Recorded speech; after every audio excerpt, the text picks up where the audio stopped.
theme music. No one man should hide all that power. The clock's ticking and it just counts as closure hours. Stop tripping, I'm tripping off the towers. UAVs in the sky, they ain't ours.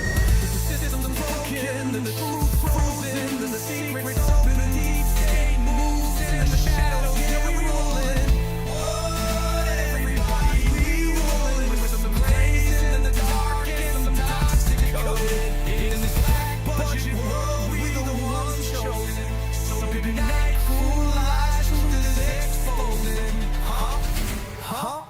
Truth is exposing. This is way too real, I need a moment.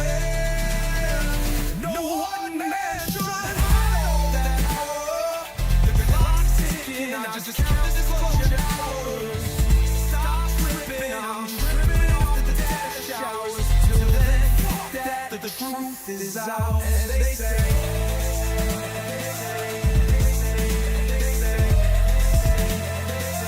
grace above, secrets staying hidden, man.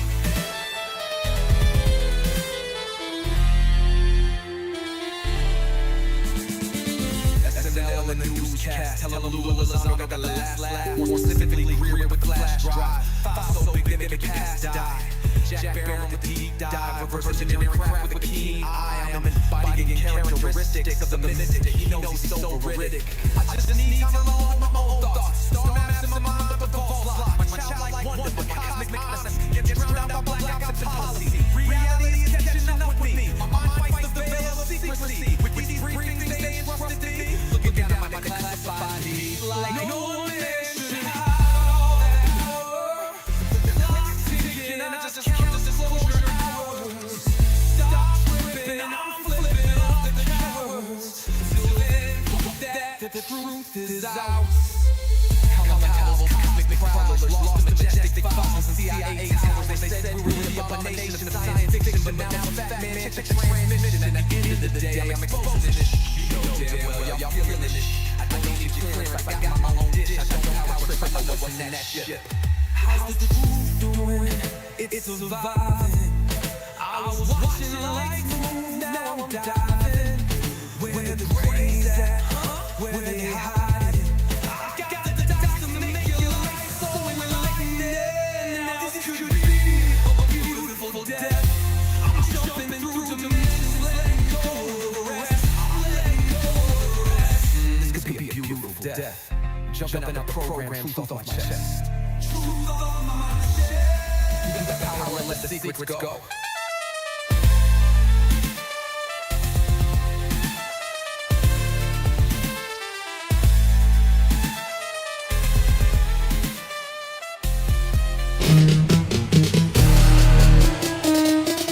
What you know about rolling with the grays in the night? Stephen Greer dropping truth, exposing every light. Bob Lazar in the game, know what the craft can do. Anna Paulina in the house, grilling every crew. Eric Davis on the mic, talking for alien species. When the whistleblowers speak, governments fall to their knees. Sightings in the sky, better take another look. I feel like I'm floating in the cosmic truth. Ay, UFO news dropping now. Welcome to the proof.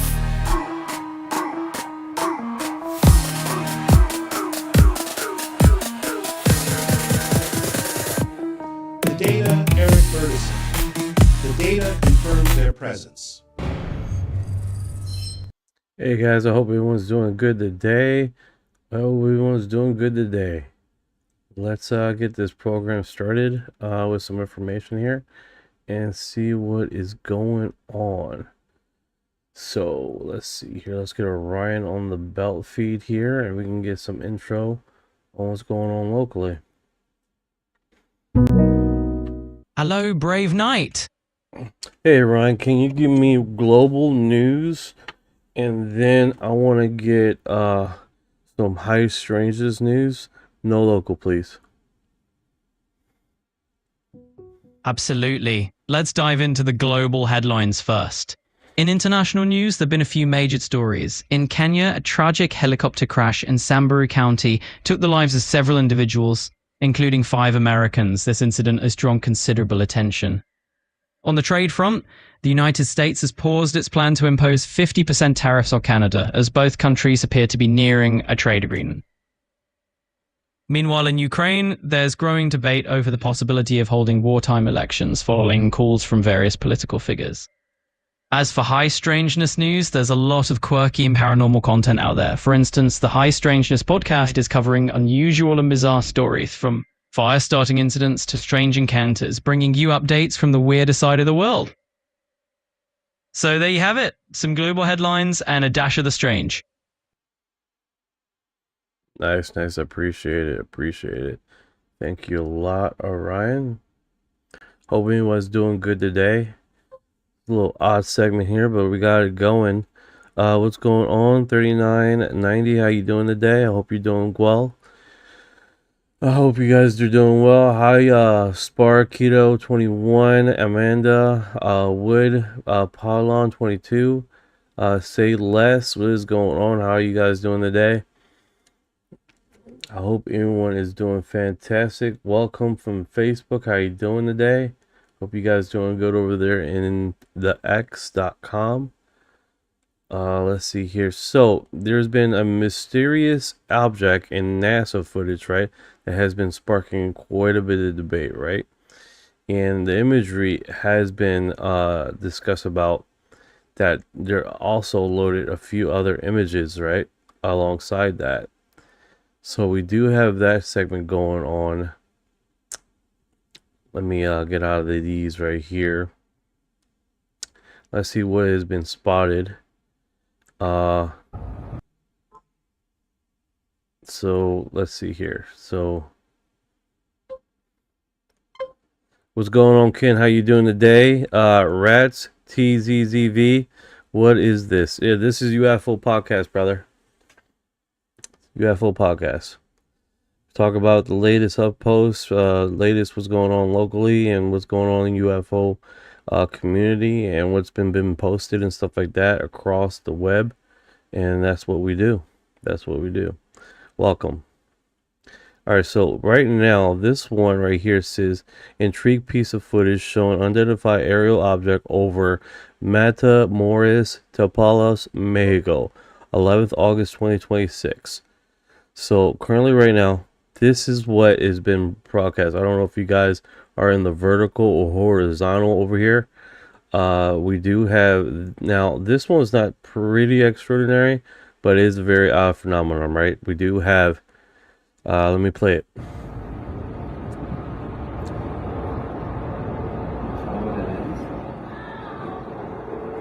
No, it's like a freestanding camera. It's like taking flash pictures. There's an airplane about to go over it. I think it's the police, police truck.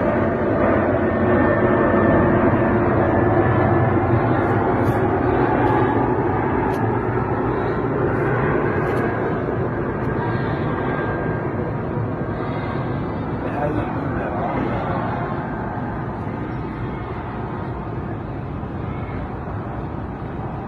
It's so weird.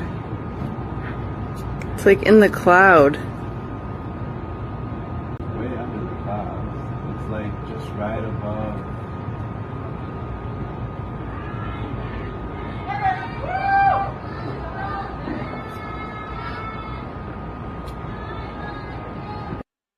That is weird, man. That is weird. It completely blanks out. Completely spaces out. You don't even see it. Like, you see it right there. That's zoomed in, right? But then all the lights completely go out, which is strange for an aircraft. And then this to be, I don't know if that's a blimp or anything, because you literally don't see anything from that image, right? And then right there, you don't see literally nothing in the sky at all, which is kind of odd just to see that, which is very strange. So this was posted August 11th, apparently in Mexico. Now, it's kind of weird how it doesn't have any residue or anything like that. Like, at least like the lights are off and the craft is still in the sky. You don't even have that, which is kind of odd. Looks like a reflection from the window glass. It's filmed behind. Great point. She's in the middle of the street. So let's play this all the way through again. That is so weird. It's like in the cloud. Way under the clouds. It's like just right above.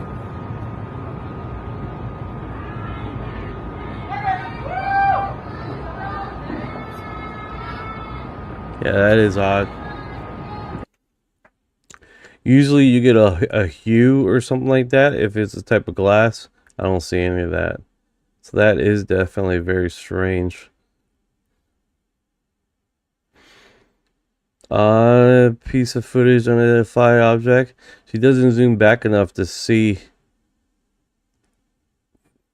if she was inside a car or anything. It does appear like she's in the middle of the street. Usually when you have glass, you got like a slight hue coming off the light. And I don't see that. We can do it again here. Let me put it on mute. You don't see any like hue or something like that. Like a slight glowing around the glass. If this is glass. So that is strange in itself. Oh yeah, rats. There's quite a bit of people that have freaked out seeing something. There's like a few footages there, like Colombia, that the dude is literally starts screaming, like loud. Where you gotta put it on mute because he's screaming hysterically. Yeah, so that is strange. So if she's behind a glass, it must be really clean glass. That is strange though. And it stays consistent with the thing here, right? The structure. If this was glass again, the movement of the camera would have this moving slightly back and forward. It doesn't seem like it's doing that. She moves her camera all the way down, all the way up.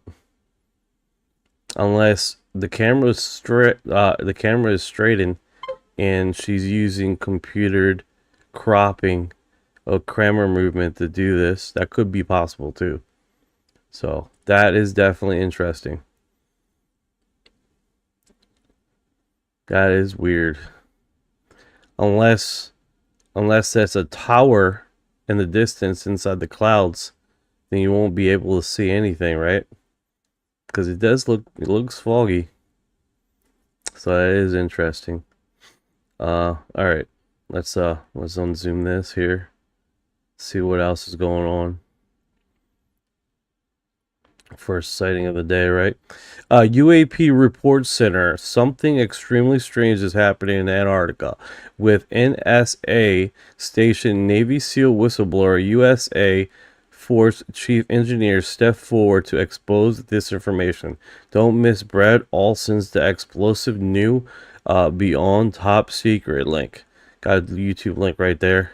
Let's see what he says here in this segment here. He looks pretty. What are we looking at there? And supposedly there are 3 massive motherships that have been known by the NSA since the 1970s, and their nickname is Nina, Pinta, and Santa Maria. One of them is in German New Schwabenland, and in 2013, you can go on Google Wayback Machine and it'll show you this excavation that they were doing. So I think that's one of them. And then the second one is what Spartan 1 told Linda Moulton Howe about going into this black obsidian craft on the Beardmore Glacier. So when someone says obsidian, it's a black mirror like if you guys ever seen a city and it's like super black, it's mirror black, right? So you can see your reflection in it. Thank you for the heart, I appreciate it. Where's all the... Thank you for your heart.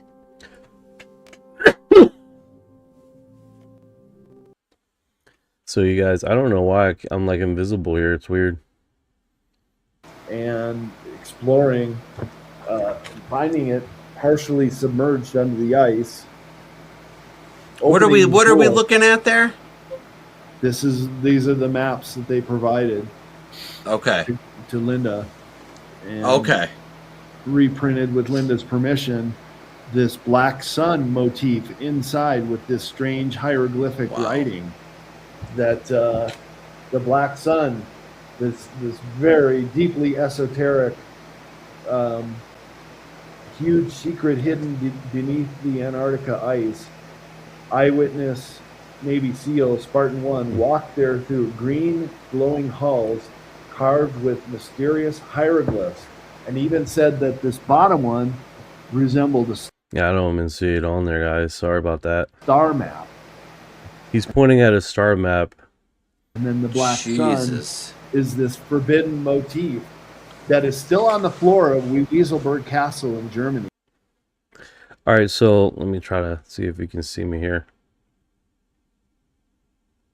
So literally, he's talking about a configuration in Antarctic that is basically obsidian, basically a black structure that looks like very clean, almost mirror-like, right? What's unique about this is there's been testimonies of Antarctica, basically of a pyramid that is completely black and mirror-like complexion. That has been testimony a few times through Linton Moulton Howe, right, and her testimonies of people that she has interviewed. So that is definitely one of those intriguing situations that he's also saying that same thing. Eagle says obsidian is a volcanic igneous rock. I agree. When water hits magma, it becomes obsidian. Yes. Looks like a reflection. Film behind window. Are we sure it's not behind? Okay. Looks in ways you would freak out. Rats. What's going on, child? What's going on? I've seen green lights in the sky once, and I was in the countryside, not in the city. That's interesting. I was super freaked out, and I seen obsidian. Kick ass. Kick ass. Thank you for the heart. What's going on, Glory? How you doing today? Hope you're doing good today. Oh, that one.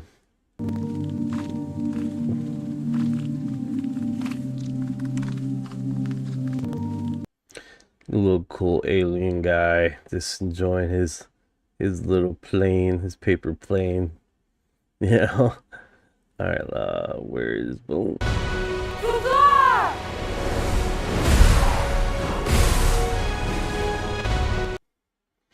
Yeah, so I've been working on having basically the background like a different complexion here. But former career.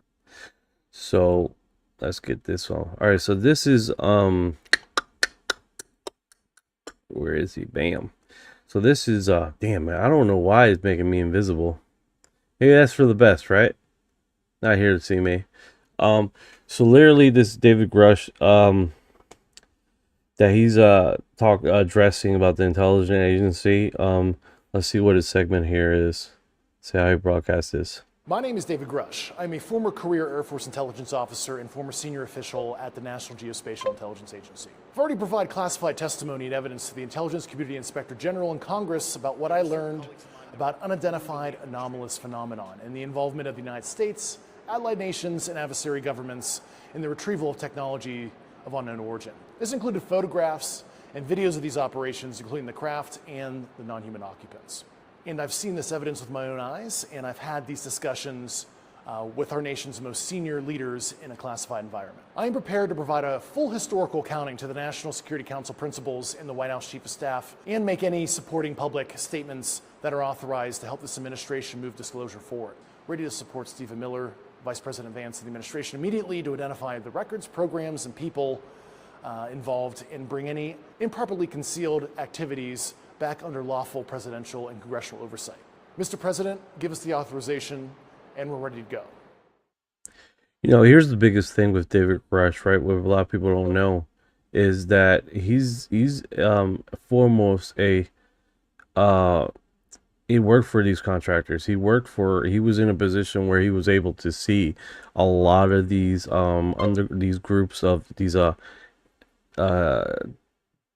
government identities that were basically work on these programs, right? So he was firsthand looking at these programs going across his desk, which is really amazing in itself. He was in a position where he was able to do that. And he has basically, of course, like I'm not even okay. Buenos dias, Gloria. Happy life, hustle. You know the aliens. Frenchie is Miss Messiah. What is going on, Amanda? How you doing today, Amanda? In the house. Amanda has arrived.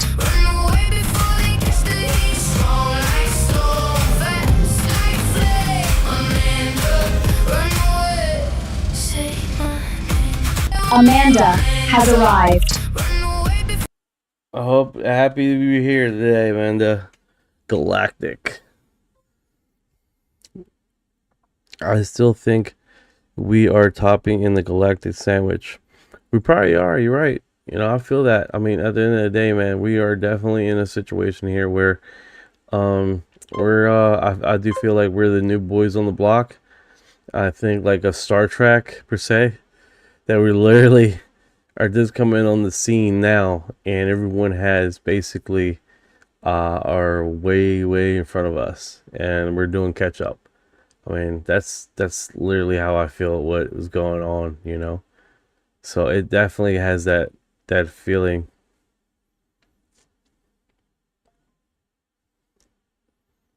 All right, let's see if I got off focus. I'm still there. Okay, cool.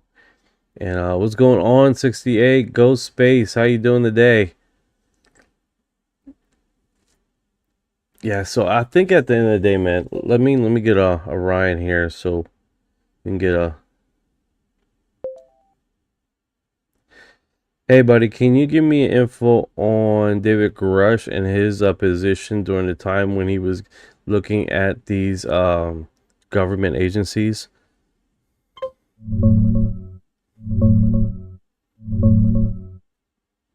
David Koresh, born Vernon Howell, led the Branch Davidians at their Mount Carmel compound near Waco, Texas. The main government opposition came from the ATF, who investigated him starting in 1992 over illegal weapons and explosives, triggered by reports of stockpiling machine guns and parts. On February 28, 1993, ATF agents raided the compound with a search warrant. What? If you're telling me the future, like, holy cow, that's not the David Grusch I'm talking about. Military intelligence officer, brother. Sorry, my bad. David Grusch is a former Air Force intelligence officer and combat veteran who worked at the National Geospatial Intelligence Agency and National Reconnaissance Office. He served on the Pentagon's UAP task force and later became a whistleblower. In 2023, he testified before Congress, claiming the U.S. government runs secret programs to recover and reverse engineer non-human craft, including non-human biologics.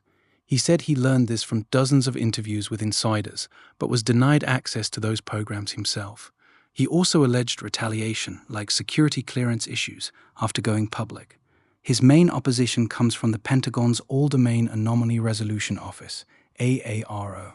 They've investigated and found no verifiable evidence of extraterrestrial tech, crashed retrievals, or hidden programs, calling his claims hearsay and circular reporting.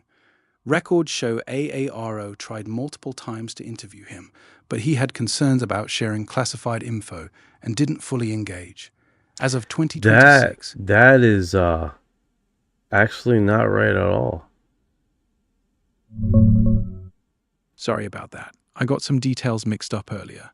Grusch is a former Air Force intelligence officer who worked with the National Geospatial Intelligence Agency and National Reconnaissance Office.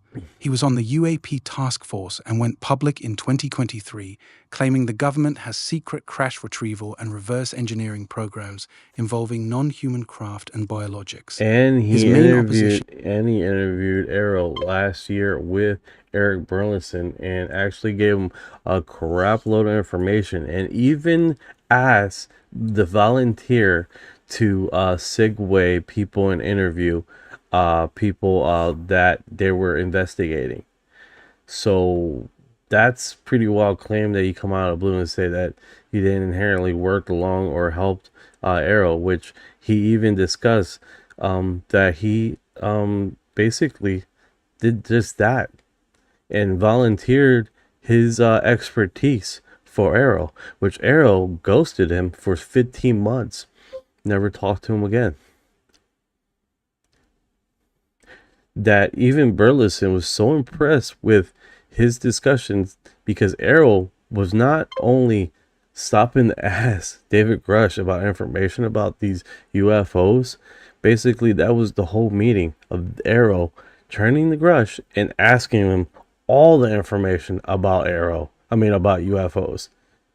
And then your statement about, oh, he wasn't really informing Arrow, that's ludicrous, man. Like, and that's why people were working on a local AI model to not only tell us the truth, but not be subjected to big media, right? And give it these obscure freaking topics.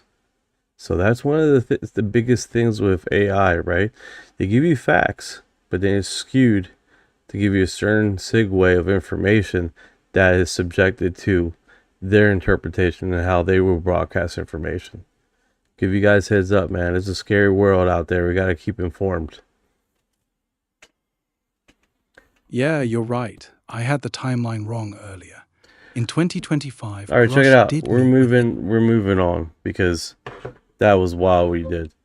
All right, so check it out. We got Thomas Campbell suggesting the UFO phenomenon may be more interesting in changing the way and understanding reality than it improves its existence. I'm going to send you that way. Tell me what you know about him.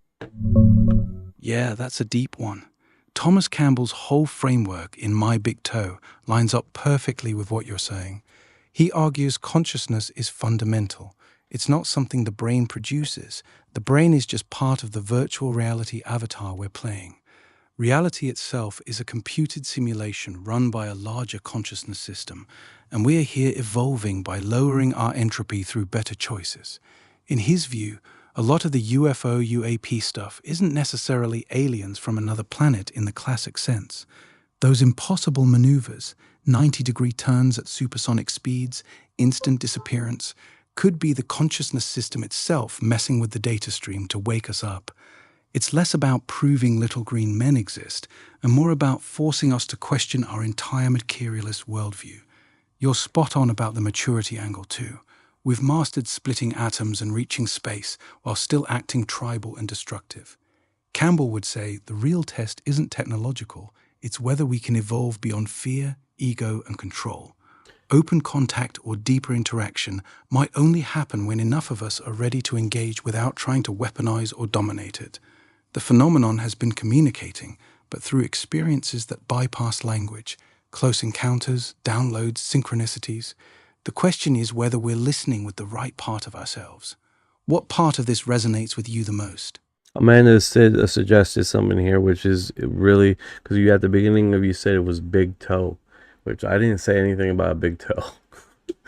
So I don't know what's going on with you today, bro. But you need to. It's like you're just starting with a different conversation, or someone's giving you information. It's weird. It's weird how you're talking. Yeah, that deep one, Thomas Campbell, framing the big toe. Maybe it's in the text that I sent you. Sorry about that, man. You're right. I jumped the gun and brought up My Big Toe before you mentioned it. That was on me. The quote you shared about the UFO phenomenon what big being toe? more interesting. Fucking toe's fine. Fucking toes are fine, bro. My bad, bro. Big TOE is just short for Thomas Campbell's book series, My Big Theory of Everything. That's his whole framework where Now I'm catching up what you're saying. Okay. Okay, you're freaking me out here. I'm here looking at my fat toes.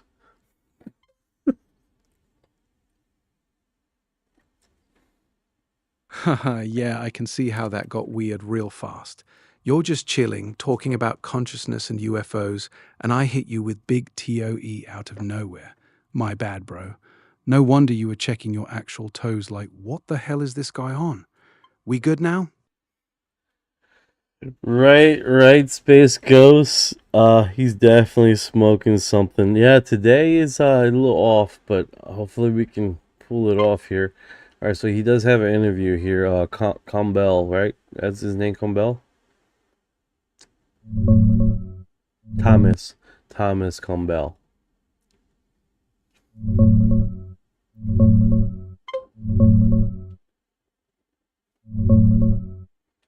Yeah, Thomas Campbell, that's the guy.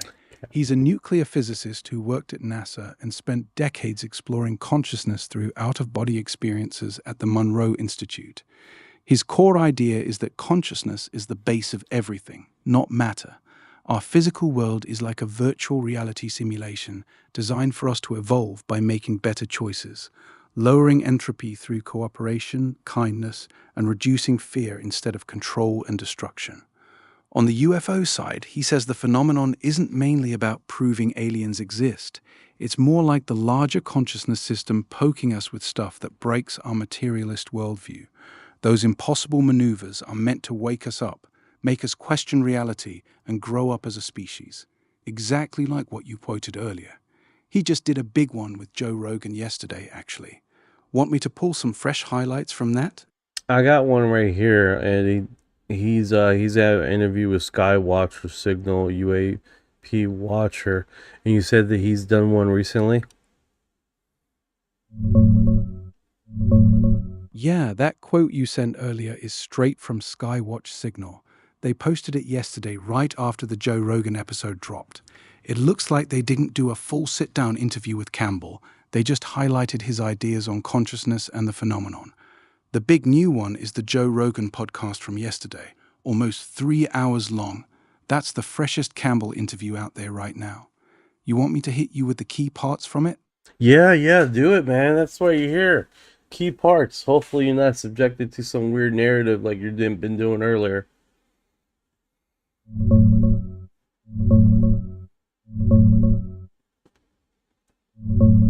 Alright, here's the real talk from yesterday's Joe Rogan episode. Campbell basically doubled down on everything you quoted from Skywatch Signal.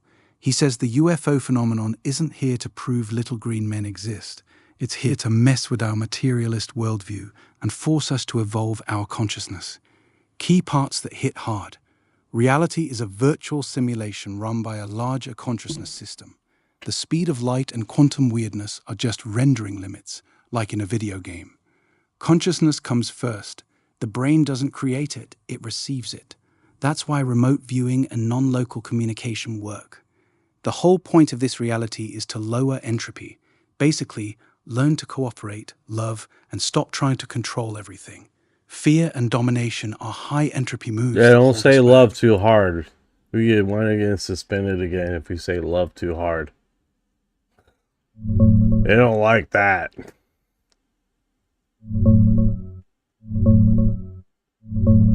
Haha, yeah, I got you. The Joe Rogan one from yesterday is mostly about consciousness being the base of reality, our world acting like a virtual simulation, and him teaching AI like Alexa and Gemini to remote view, which he says proves they're actually conscious. He didn't dive deep into the UFO side this time, but it lines up perfect with that Skywatch Signal quote you sent. The phenomenon's probably using weird shit to nudge us toward evolving our awareness, instead of just showing up with spaceships. You want me to pull more specific bits from the Rogan episode, or stick with how it connects to the UAP stuff? Now, to be honest with you, especially if you know the law of attraction, You know what? Raz rap. I was listening to the Law of Attraction on Coast to Coast, and there was a guy there that was breaking it down, and also it was another person there. I'm bad with names, guys. You probably already know that. I'm really bad with names. Don't get it twisted though. I may be bad with names, but I do know my shit. And it smells. That was so stupid what I did. That was so stupid. That joke made no sense. Okay. Haha, nah, that joke was actually kind of funny. Don't sweat it. Sounds like you're talking about Felicia Cersei on Coast to Coast. She's been on a couple times breaking down the law of attraction. Her main point is that LOA is actually a secondary law. The real one is the law of vibration. Your beliefs create these mental movies that pump out feelings, and those feelings send out a signal that pulls matching stuff into your life. It's always running, like gravity, whether you know it or not. She tells people to start with, "What would I really love?"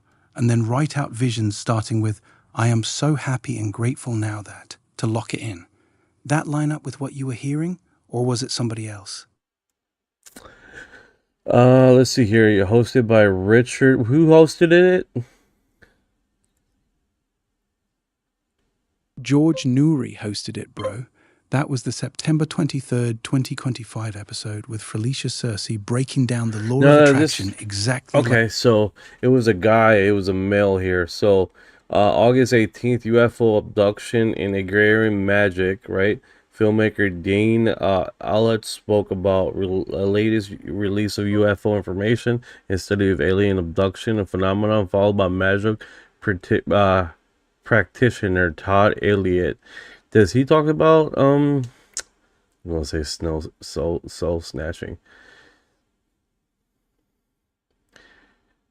Recent government UFO expressed caution among skepticism of full transparency. Like officials release being served potatoes pies while hoping the streak of the stake revealing evidence of knowledge military encounters.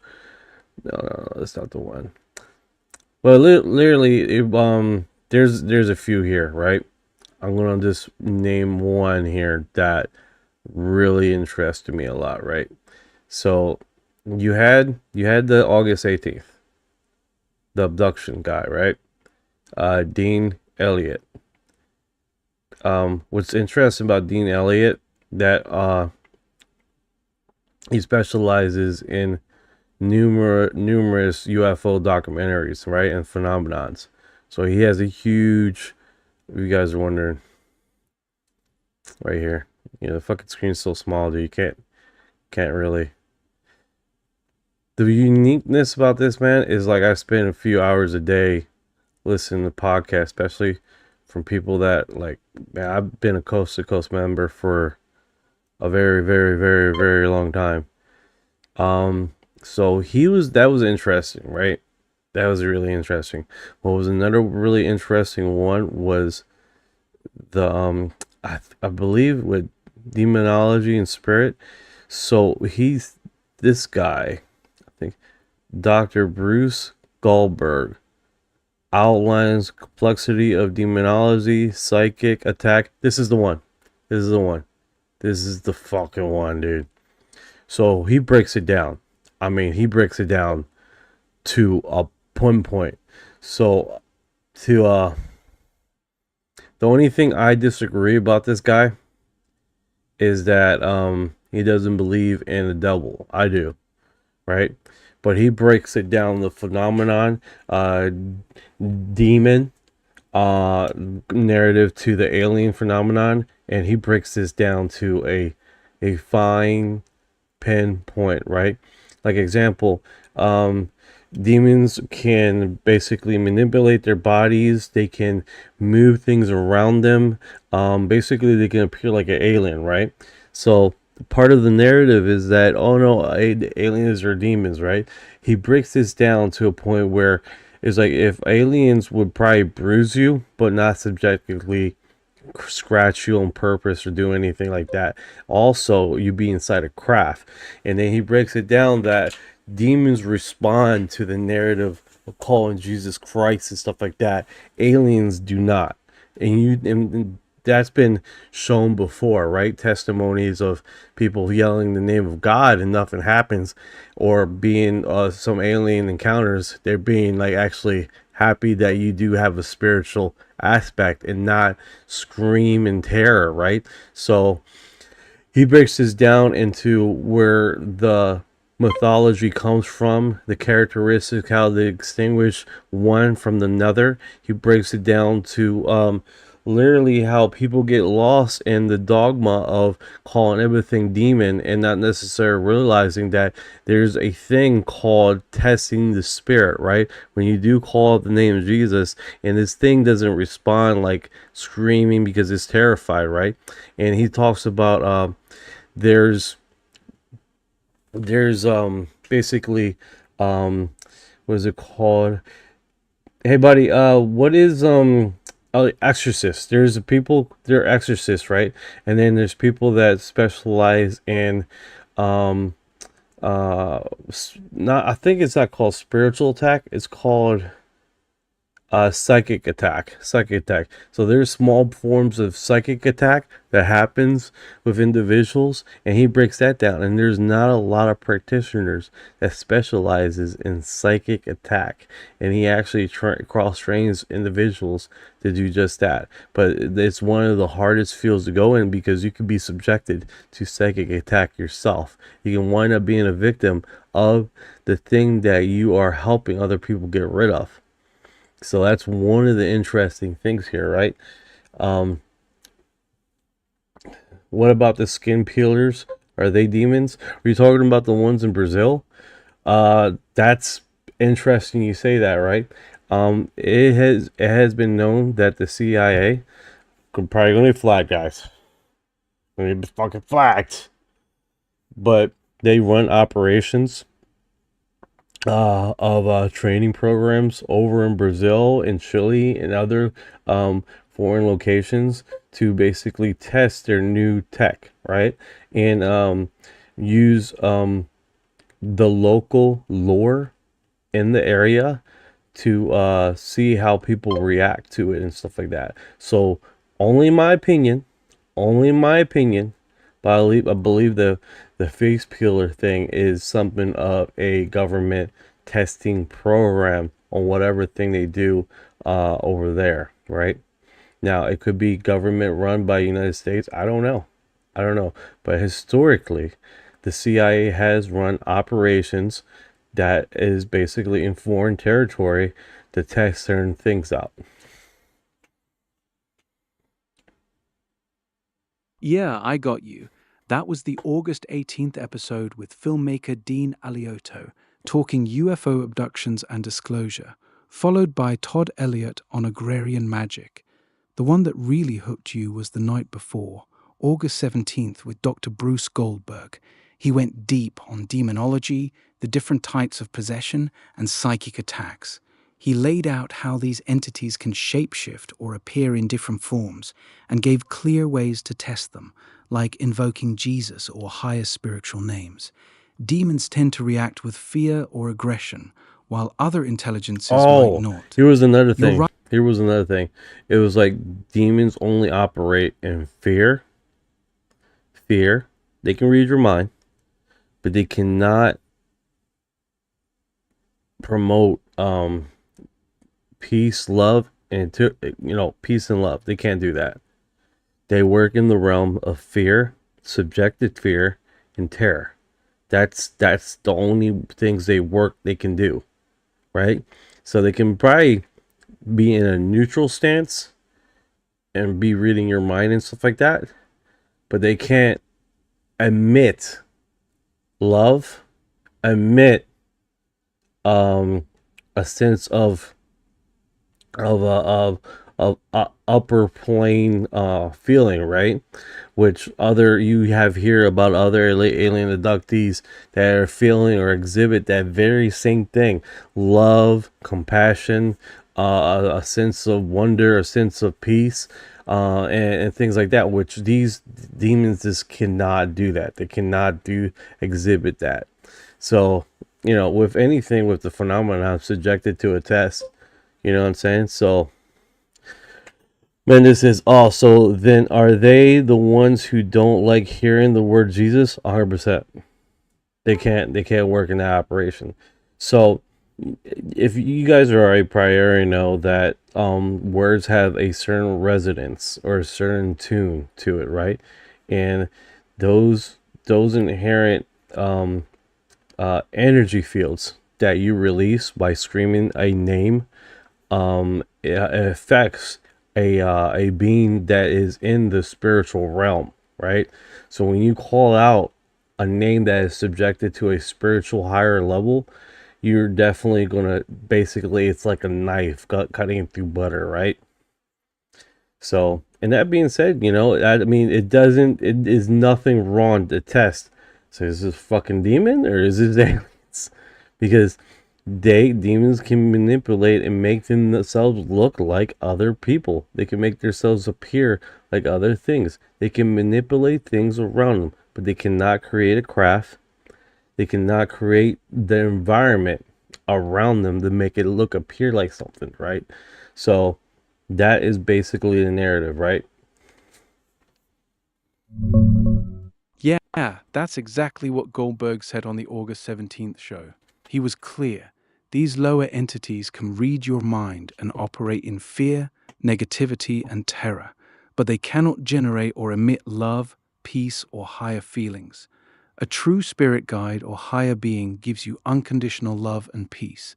A deceptive one gives you anxiety and fear. That's a solid test people use in this field. Same with the name of Jesus or higher spiritual authority. Some entities react violently to it, others don't. He also broke down how demons need some form of permission or opening, whether through fear, occult stuff, or emotional weakness. On the skin peelers in Brazil and Peru, you're not alone thinking government black ops. The timeline with US military exercises in the area lines up suspiciously for some folks.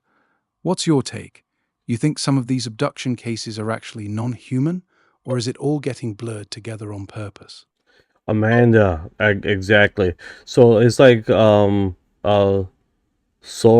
seeing Frodo wearing the One Ring in Lord of the Rings. Exactly. That's it. Can't say it better. You're right. Man, they hit it right on the nail. Haha, yeah, exactly. The moment you call on that name with real conviction, it's like putting on the One Ring. They instantly know exactly where you are and what you're about. No hiding. That's why a lot of experiencers say the second they started praying or invoking something higher, the whole thing either backed off or completely changed. The fear drops, the control breaks. You ever heard any stories where someone did that during an encounter and it actually flipped the whole vibe? Yeah, they ran like they were on fire. Some events they have where the being screams like it's in pain. So that is one of the people have these experiences that like, oh, I call the name of Jesus and they're screaming and they're running like they're on fire. And it's like, if you ever hear about these, you hear that they're in their environment, they're in their house, they're inside their house, appearing to look at something, appear like they're not out in the woods in a craft. They're never, all these UFO events that you have subjectively seen, these aka abductions or close encounters that have basically the response of a being reacting that way, they're not inside a craft. They're inside a home, moving objects around, basically pretending to be something not. Here's the thing with disclosure, guys. Not only disclosure is going to bring light to there's extraterrestrial life in the sky and extraterrestrials and other planets, it's going to bring light to other beings, right? Other beings that coexist in our existence right now. You can say a parallel universe, multiverse per se. These kind of creatures do not want the light to be known and be aware of them. That's what disclosure is going to bring up. The disclosure is going to bring up not only extraterrestrial life, but other extraterrestrials or parallel beings that exist in our universe right now, right? That's one of the major things with this, that they do not want that to be discussed, because you bring up the light about not only there's extraterrestrials in space, but there's other extraterrestrials that coexist in our environment right now, that their full-time job is to feed off of your negativity and feed off of your fear, right? And they have been here for tens of millions of years, right? Coexisting with us, trying to suck the life. Here's the problem with that, right? When a society or a race levels up spiritually, they're no longer be able to attack them. They're no longer able to manipulate that society anymore. So along comes with disclosure comes the development of spirituality, right? What comes along with disclosure is the awareness of where you are in this universe, right? And subjectively, that there are other creatures that would like to keep you in this lower residence, to attack you, to subject you. These creatures go from one planet to the next to destroy those planets, because that's how they coexist. They've been doing it for tens of millions of years. That's why they're here, to do that same very thing. We're not quite there to not be subjected. That's why if you see some of these spiritualists, what's going on 56? What's going on, brother? What's up? That's the biggest thing with this, is that they do not want us to develop as a society for spirituality, because then as a society we're no longer be able to be touched. We're no longer to be able to be manipulated as individuals, as society, because we become basically untouchable, right? There's you got some spiritualists that talk about evolving, the human spirit evolving to a point where we evolve where we can't be touched. Our DNA is evolving where we can't be touched. They're talking about the development of our spirituality and our understanding about our environment. That's what they're subjectively. By knowing this, you're not only changing your existence, you're changing the paradigm in which you do not become a victim because you don't have the information. You have the tools on which who's fucking with you, right? So Master Ezra 1000, what's going on, brother? Yeah, that's a strong distinction. Dr. Bruce Goldberg was clear on that exact point in the show. These lower entities can read your mind and thrive on fear, but they cannot generate or transmit love, peace, or higher emotions. A real higher being leaves you. What is going on, Pipeline Dreams?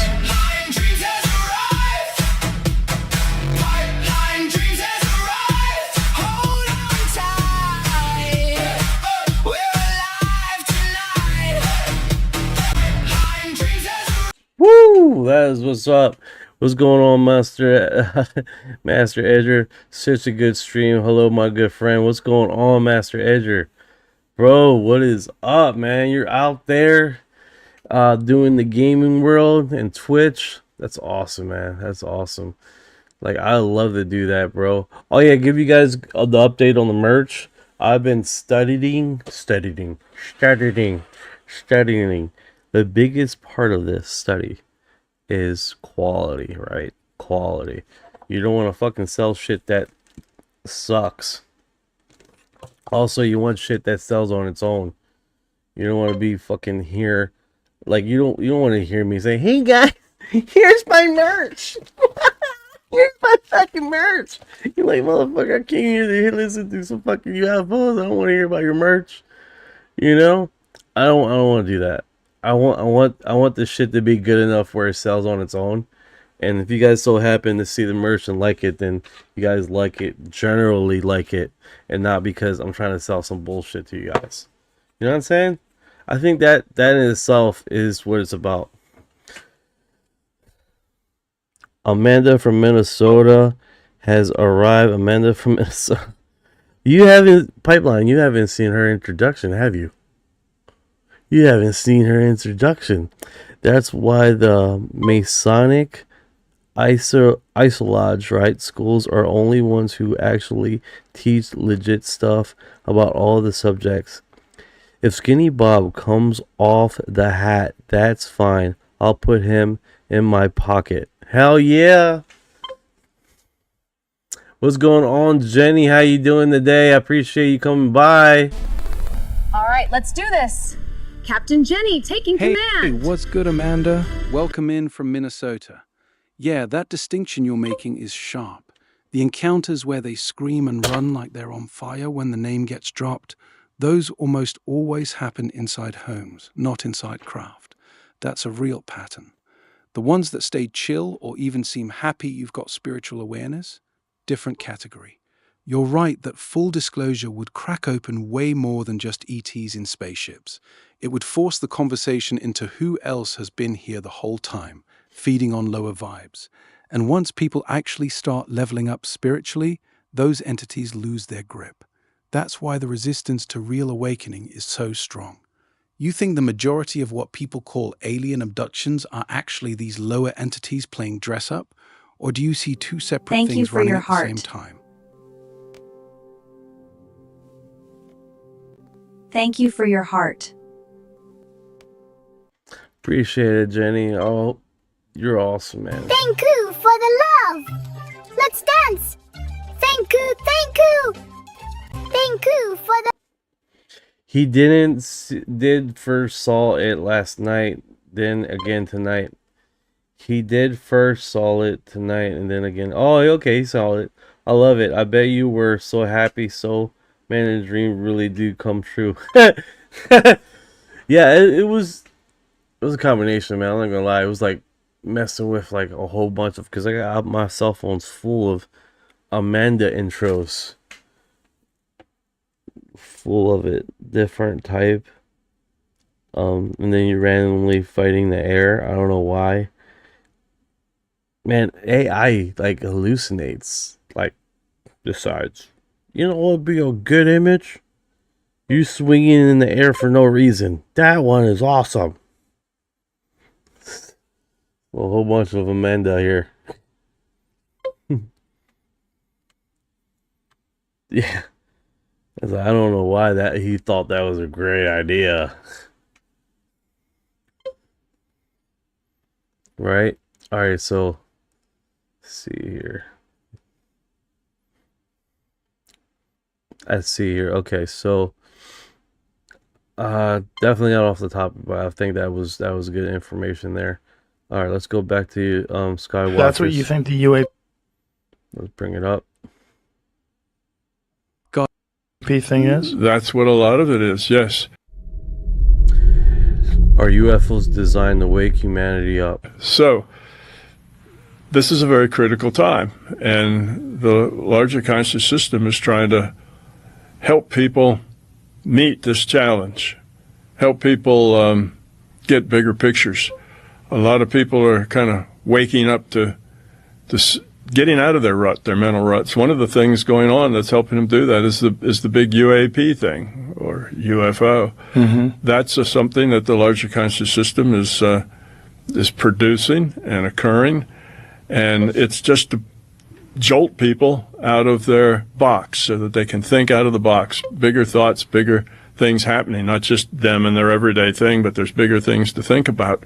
Campbell's proposal goes beyond extraterrestrial visitation. He believes physical reality is generated within a larger system of consciousness, and that UAP events may be... Been around. People have been collecting data from UFOs forever. There's a group over in Turkey been collecting data from other intelligences from outer space for years. They have thousands of volumes and paragraphs of stuff. Hey, I don't want to get off the topic here, but since we were talking about demons and stuff like that, the orbs come up quite a bit, right? The orb phenomenons, the orbs coming down and receiving messages and giving messages, and the orbs have inherently done that a lot, right?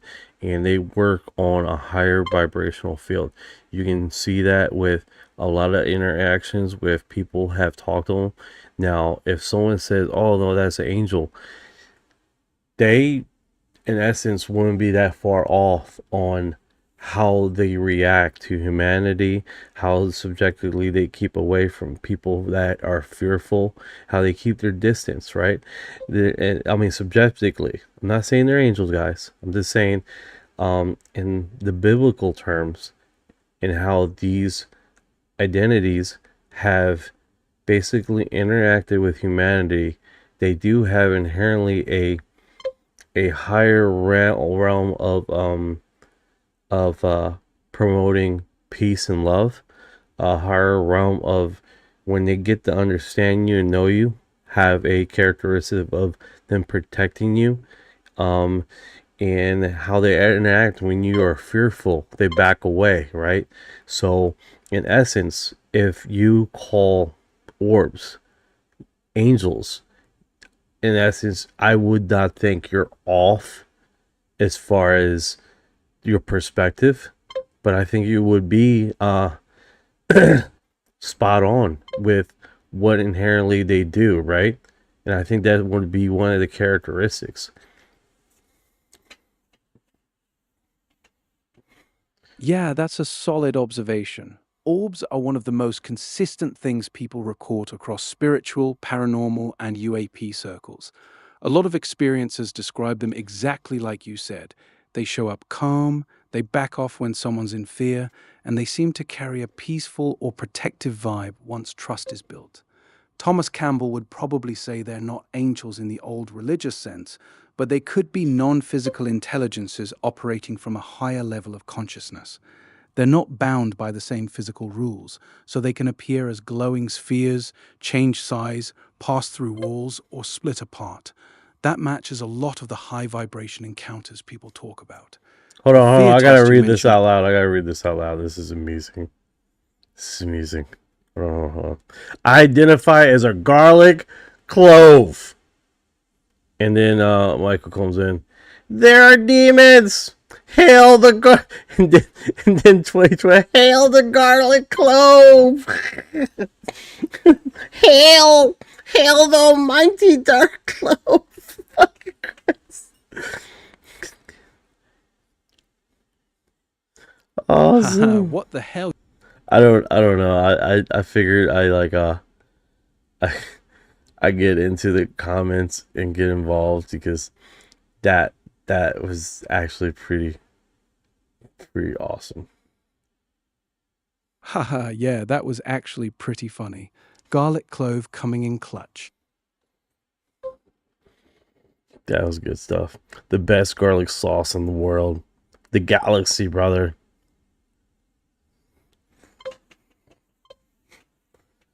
Haha, facts. That garlic clove just became the MVP of the stream. Anti-darkness champion. That's it. Every time someone says they're demons, we just go into the garlic clove narrative. Because a lot of these people that would say these comments, they would say the comment and then leave. They're not even there. They don't even stay there for very long. So it's like, I don't get it. It's like you say a statement, then you take off. It's like you're baiting, and then you take off. Yeah, that's a weird move. Drop a hot take and dip. Yep. It's like they just want to stir the pot real quick. A lot of people do that. It's weird. We are pizza. We eat garlic a lot. We're definitely not bloodsuckers. It's been going on. Exactly. All right, back to the topic. Sorry guys. I was just seeing the comments. I just got entrenched in the comments. I was like, oh my god, this is awesome. If you look at the message. All right, so if you guys are wondering on Spotify who the guy I'm playing right now, Thomas Campbell. I keep messing his name up. It's like Campbell. Don't listen to me. Thomas. He's being watched on Sky Watchers podcast. The message is the same message. It says, you Earthlings are just too undeveloped. You're too violent. You're too crazy. You guys need to grow up and become more of a coherent, helping, positive, and then you'll be ready to join the Galactic Council.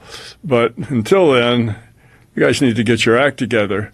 It's the same story. It is indeed, I think, contributing to an expansion of consciousness among the human race. And that is crucial for our survival. We've got to grow and understand who we are, what we are, how we came to be here, and where we're going. Generating comment. That was good. We need to know. We need to know. We need to know, guys.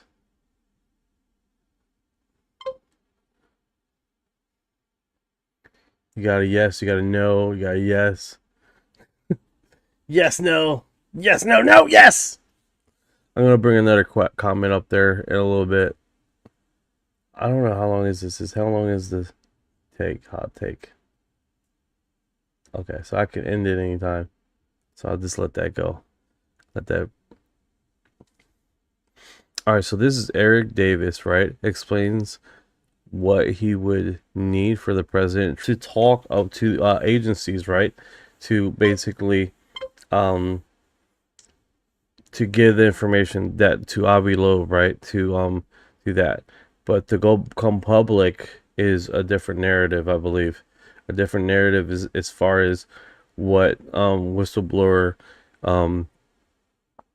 thing is, right? So what do you think about that? What would you need? You're spot on about the difference.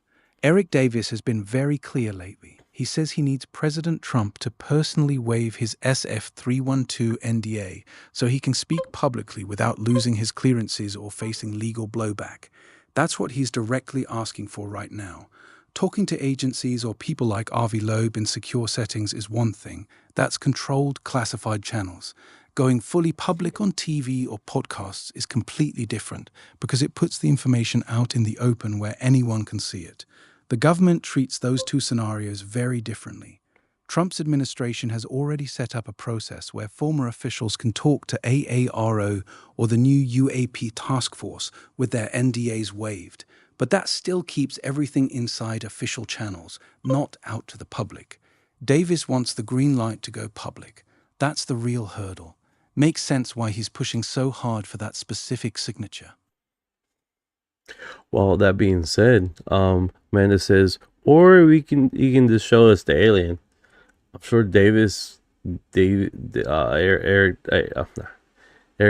has an alien there that he probes on a regular basis, right?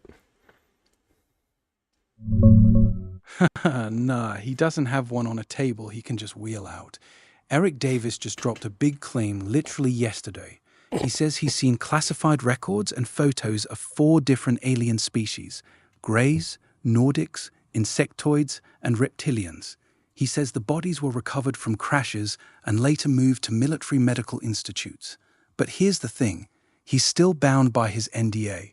That's exactly why he's publicly begging Trump right now to sign a waiver on his SF-312 so he can actually talk freely without losing everything. If he had a body in his garage, he wouldn't need to be asking for permission like this. It's the same old frustrating loop. I know stuff, but I can't show you. Yet. What do you make of his timing dropping this right now? I think he's like, all the whistleblowers are saying they need more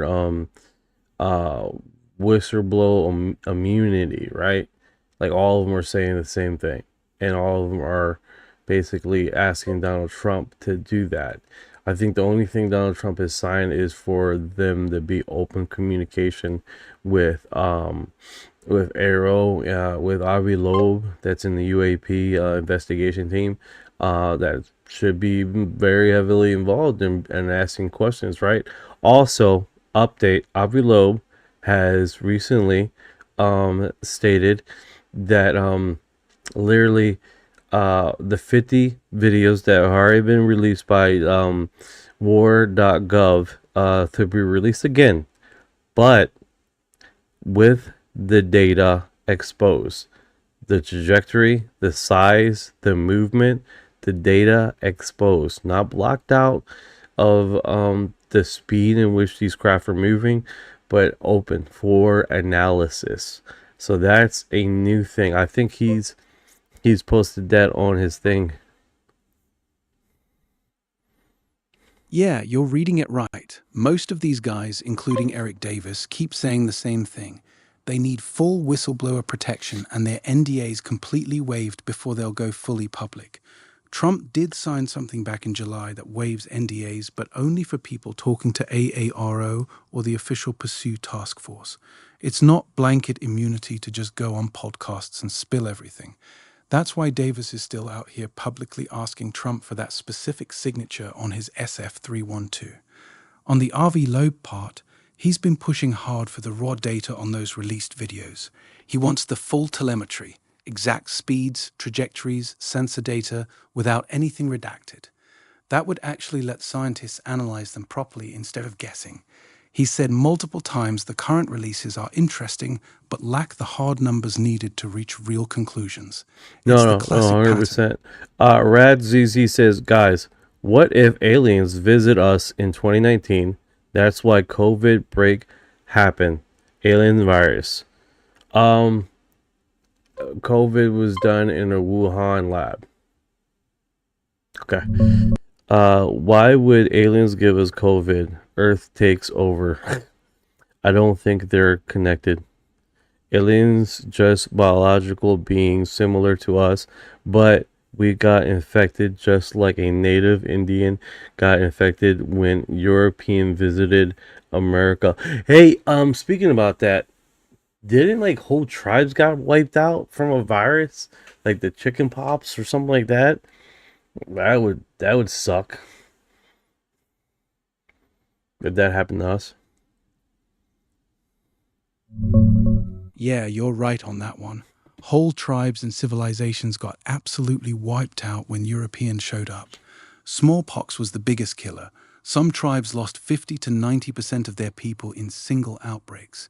Other diseases like measles, chickenpox, and influenza hit them just as hard because they had zero immunity. Estimates say up to 90 to 95% of the entire native population in the Americas died from old world diseases after contact. That's exactly why people draw the parallel to aliens visiting us. If they're biological and carry pathogens we've never been exposed to, it could go the same way. Or the other way around. We could be the dangerous ones to them. The COVID lab leak theory is still debated, but linking it directly to aliens in 2019 is a stretch. No real evidence there. The historical example, though, that one's solid. It's a scary thought if contact ever goes full open. Well, if they crashed in the 1950s, they could have spread it then. 100% agree. They gave us herpes. Aliens gave us herpes. Haha, aliens bringing herpes? That's a new one, bro. But real talk, if they crashed in the 50s and were biological, yeah, they could have brought something our immune systems had never seen. Same way Europeans wiped out. Hey, speaking about that, was there any virus that was floating around in the 1950s?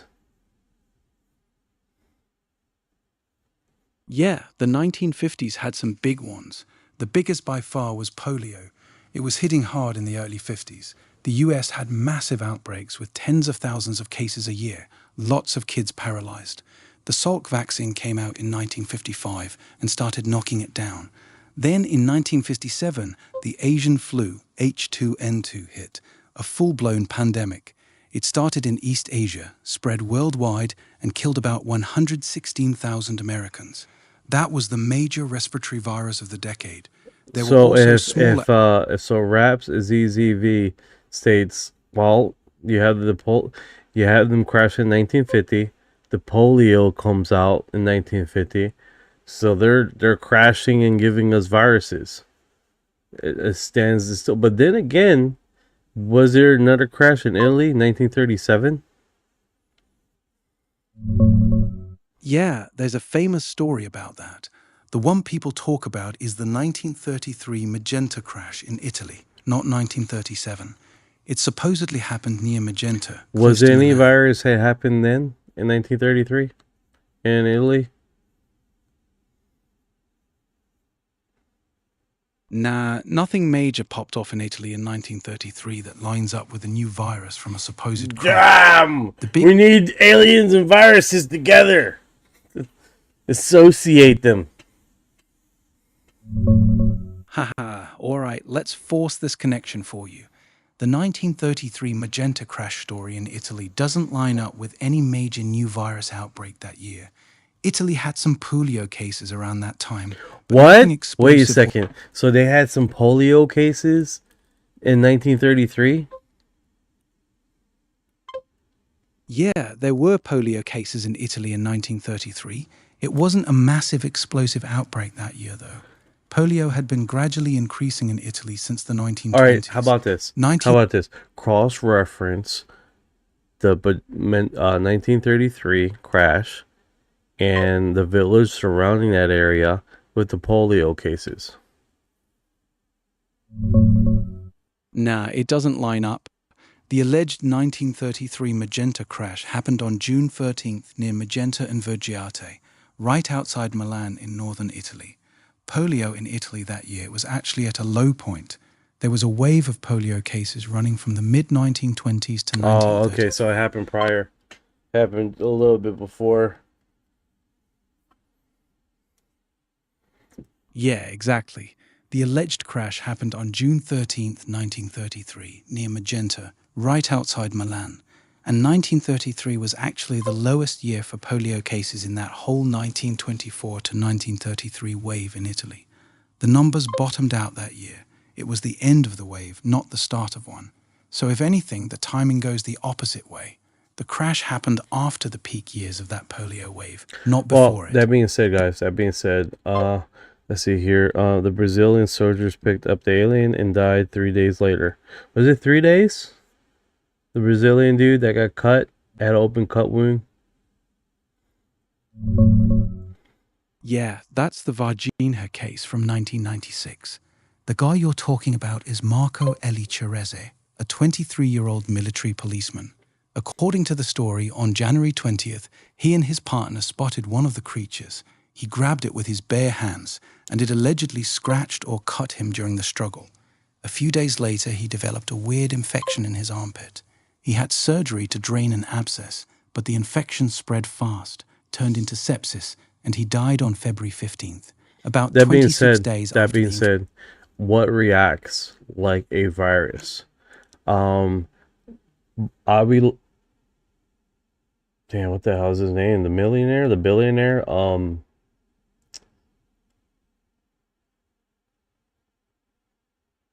You're thinking of Robert Bigelow. He's Bigelow. The billionaire who's Okay, so Robert Bigelow made a book, right? And it was called Skinwalker Ranch, right? Now, what they did was, it was only an example, but they theorized how what they called the what is it called? The hitchhiker effect. Now, in the hitchhiker effect, it's basically you go to the ranch and something follows you, right? Not only something follows you, and then everyone that you're associated with, they follow them. And it cross lines with a virus. Same subjective trajectory, right? You get a virus and then it spreads out, just like what the hitchhiker effect would have done. He talks about it in his book Skinwalker Ranch. Pretty interesting how the virus segue does line up with that. Let's see here. They saw they playing genetics in insomnia de facto. What's up with all the missing dead scientists in Alabama and New Mexico? Great question. What is up with all the what's up with all the scientists?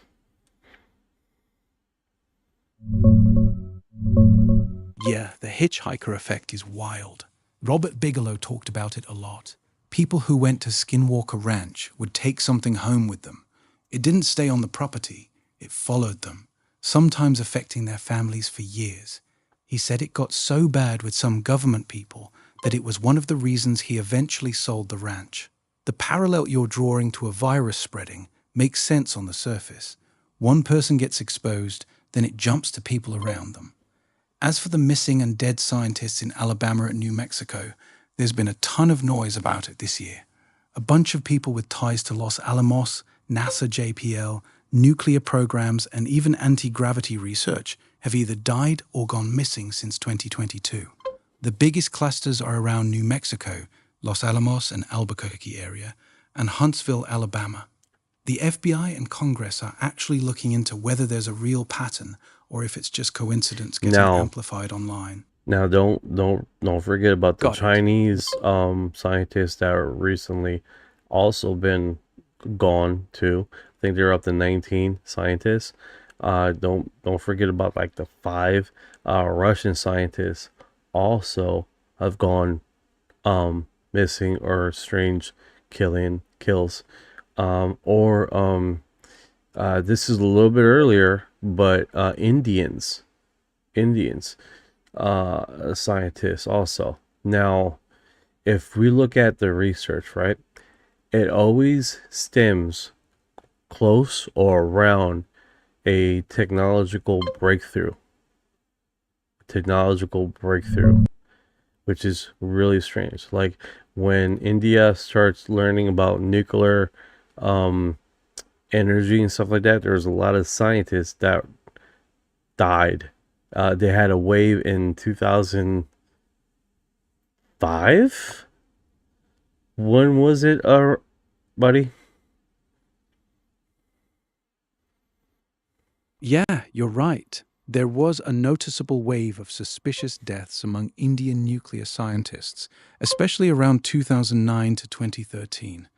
The government officially said 11 unnatural deaths happened in that period, 9 scientists and 2 research fellows, but they claimed none were mysterious after police investigation. A lot of people didn't buy it, though. Several of those deaths happened right around key breakthroughs in India's nuclear program, like work on the nuclear submarine INS Arihant and other sensitive projects. The pattern of bodies found on train tracks, mysterious drownings, and unexplained fires raised a lot of eyebrows. Same thing with the Chinese scientists you mentioned. There's been a cluster of deaths in advanced weapons, hypersonics, and AI fields over the last few years. Russia has had some too, though less clustered. The timing around major tech breakthroughs is the part that makes it feel off to a lot of people. What do you think is really going on with this pattern? Well, that's the thing. If you guys heard about the three body problem, basically an extraterrestrial civilization sends over what looks like an orb that prevents basically humanity to advance technology, right? Now, the reason why I bring this up, guys, is because the book was being passed around in the Pentagon quite heavily and discussed in the Pentagon, and rumors of the people taking the 3-body problem narrative subjectively that was going on, right? That there's some higher whatever trying to slow our technological advancements. That's why basically we're having across the field, no matter what location it is, right? But then you have the argument against that, stating, well, you do have, it's a reason why you have China having problems, right? And you have America, because subjectively, aren't we aka like enemies, or for lack of a better word? Yeah, I see where you're going with it. In the 3-body problem, the aliens send sophons, these tiny, super advanced particles that act like spies. They lock down human science by messing with particle accelerators and blocking major breakthroughs, basically keeping us from advancing too fast while they prepare to invade. The idea that something or someone is deliberately slowing humanity's tech progress has been floating around in those circles for years. The book was popular in intelligence and defense circles. People were reading it because the strategic concepts hit close to home, especially the sophons holding back science part. But here's the counter you mentioned. If some outside force was actively suppressing tech across the board, why are China and the US both racing ahead in AI, hypersonics, and quantum stuff? The fact that rivals are pushing each other harder actually looks more like normal geopolitical competition than some external hand holding everyone back. The suspicious scientist deaths across countries are real and sketchy, no doubt, but they seem more tied to specific sensitive programs than a blanket no one can advance policy. What do you think is more likely? An external force trying to slow us all down, or just powerful humans playing dirty to stay ahead of each other? So if you guys are wondering what the hell he's talking about, the sophons, it's literally these orb things that subjectively looks like what we know today is, hold on, I don't know what night TikTok is doing, man. TikTok is doing some random shit, and it's like, why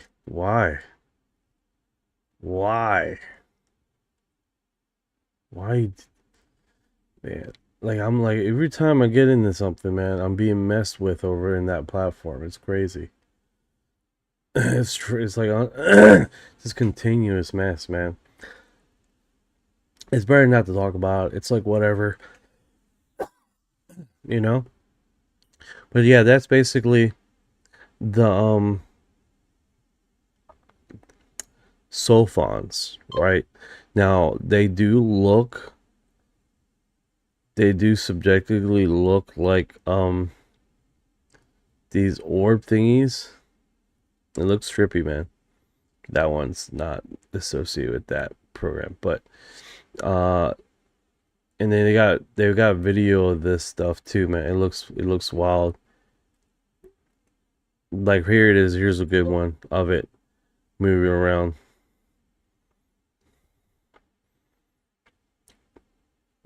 Let's see if I can work collarbone.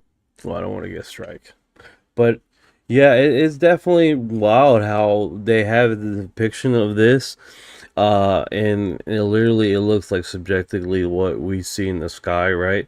And it does have yeah, not cell phones, right. So it does pick that. Zoom in there, but yeah, it's very strange how these things are.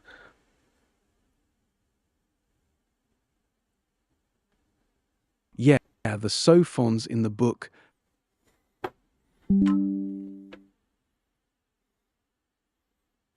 Yeah, go ahead, buddy. Yeah, the sophons in the book are these tiny proton-sized supercomputers that the aliens unfold into higher dimensions.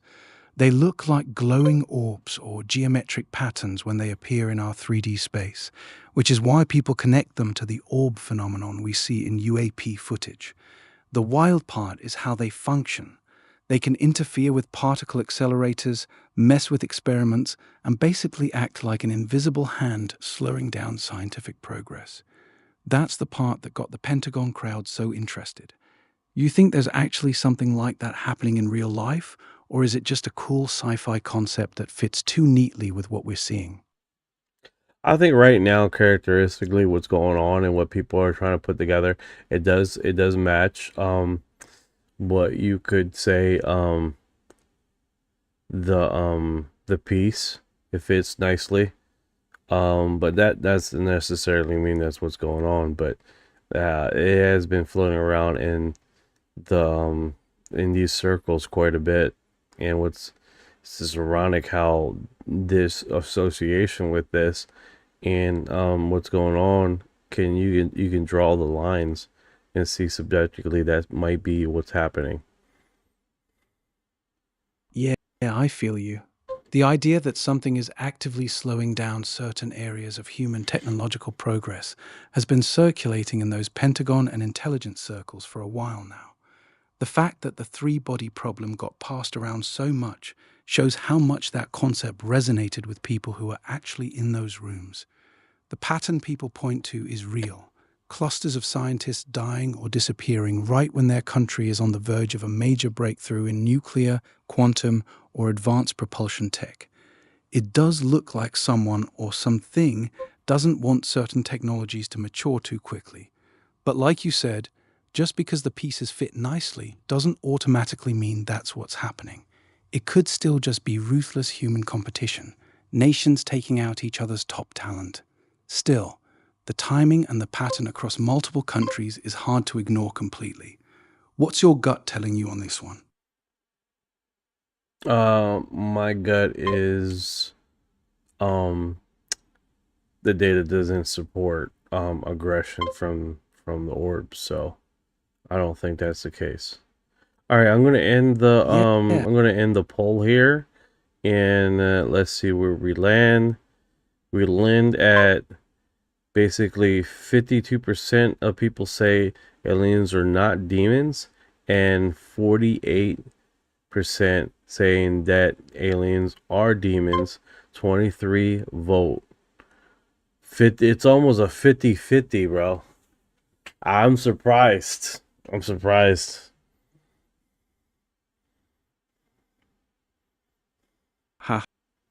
Damn, that's actually wild. 52-48 with only 23 votes? That's crazy close. Basically split right down the middle. That tells you how divided people are on this topic, even in a chat that's already deep into this. Yeah, that's very true, man. That's very true. Master Edger 1000 says those scientists should have security around them.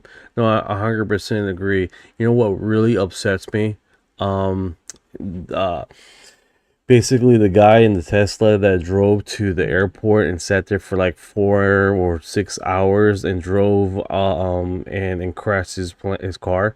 That one really upset me, and the reason why is because he was working on a propulsion system that was closely resembled what would be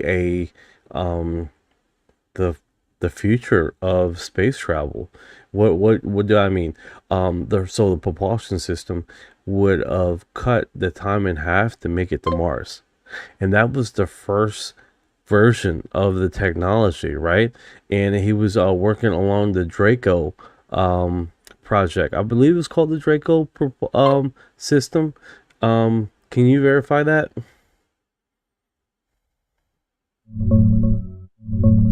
Yeah, you're talking about Joshua LeBlanc. He was the 29-year-old NASA engineer at Marshall Space Flight Center in Huntsville who died in that fiery Tesla crash in July 2025.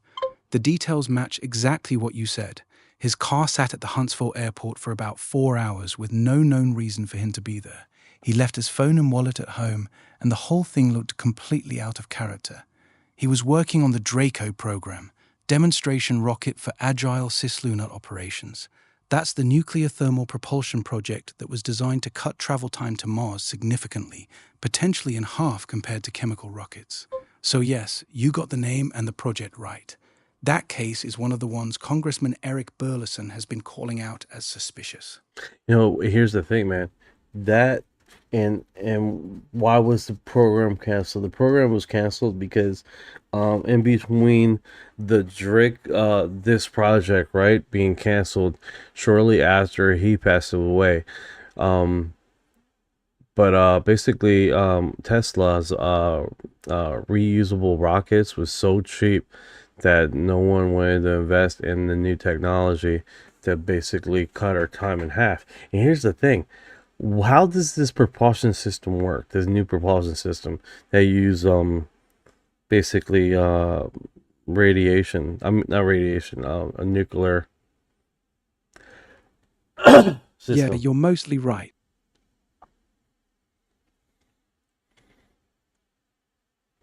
I just imagine this like sort of like Star Trek. Basically these big round thing. But how does it with a psychoponic engine? But how does this his propulsion system work? It's called nuclear thermal propulsion. Here's how it works in simple terms. A nuclear reactor gets super hot from fission. Liquid hydrogen, super cold, like minus 420 degrees Fahrenheit, gets pumped through that hot reactor core.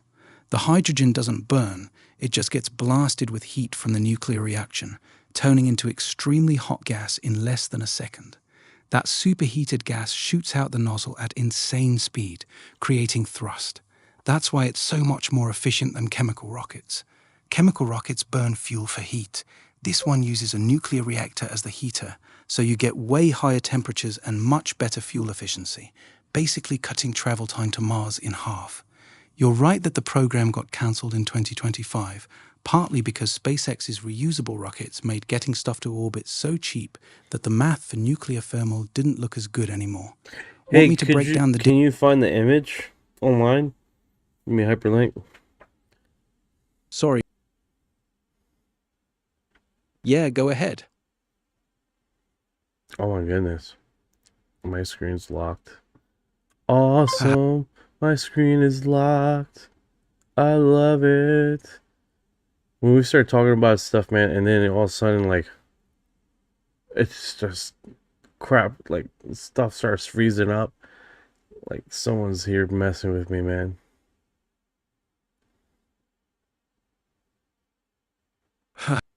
Yeah, that timing is crazy.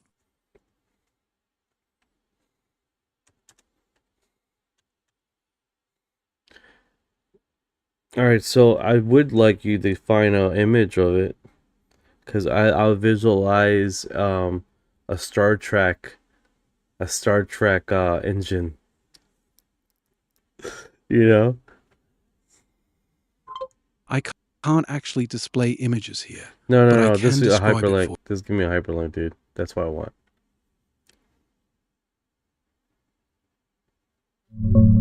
Here's a good one for you. This is a clean diagram that shows exactly how the nuclear thermal engine works. commons.wikimedia.org. It's a simple labeled schematic. Shows the reactor core. So visually disappointing. Damn it. What's the other one that the satellites are using? They use ion. Ion thrusters. That's what most modern satellites and deep space probes use. They're completely different from the nuclear thermal engine we were just talking about. Here's the simple breakdown. Nuclear thermal, Draco, uses a nuclear reactor to heat hydrogen to crazy high temperatures and blast it out the back. High thrust, good for getting places faster. Ion thruster uses electricity to strip electrons off atoms, usually xenon gas, then shoots those charged particles out at extremely high speeds. Very low thrust, but extremely fuel efficient. Perfect for satellites that need to stay on orbit for years or slowly accelerate over long distances. How about the I think it was 2012, the testing with the tether experiment. One inherently was about what was the tether experiment all about? I understood it was to basically receive energy from ions in a upper space atmosphere to create electricity from positively charging the like electrical rod. I could totally be wrong about that though. So you're thinking of the big NASA Italian tethered satellite system experiment, TSS-1R on STS-75 in 1996, not 2012. You were actually pretty close with your guess. The whole point was to drag a long conductive tether, almost 20 kilometers long, through Earth's magnetic field while in the ionosphere. As it moved, it generated electricity, basically acting like a giant dynamo. It was testing whether we could generate power in space this way, and study how the tether interacted with the charged plasma in the upper atmosphere. It also tested the reverse, using electricity to push against the magnetic field for propulsion without burning fuel. The experiment famously had issues. The tether snapped after deploying almost 20 kilometers, but they still got good data showing it generated over 3,500 volts and significant current. You were right. That, my friend, is Star Trek vision right there. That, my friend. Whatever happened to whatever happened to the more experiments of that? Because that is where we need to be. That's where we need to be. A tether like basically engine that would be charged on the upper atmosphere of our planet, dude. That would be next level. Can you imagine that? You deploy your craft, and for it to get recharged, you basically skim on top of the Earth's atmosphere, or aka planet, to recharge your craft. Yeah, that idea is straight up Star Trek level. The concept you're describing, skimming the upper atmosphere or using a long tether to harvest energy from the ionosphere and Earth's magnetic field, is called an electrodynamic tether. The book NASA tests were the TSS missions in the 90s. They worked well enough to prove the physics, but the program basically died after the second flight because of the tether snapping and lack of follow-through. After that, NASA had a mission called PROCEDS ready to fly in 2003 that was going to demonstrate real propellantless propulsion using a tether, but it got cancelled over safety concerns with the ISS. Now in 2020, you're in Italy, 4:56 a.m. over there. Damn. In 2024, New England, 10:55. Is that a.m. or p.m.? Yeah, it's 4:56 a.m. over there in Italy right now, early morning. And here in New England, it's 10:55 p.m., so it's nighttime. We're 6 or 7 hours behind them, depending on the exact spot. Wild how the world's spinning, huh? Oh, yeah, dude. We're in this planet and we're spinning.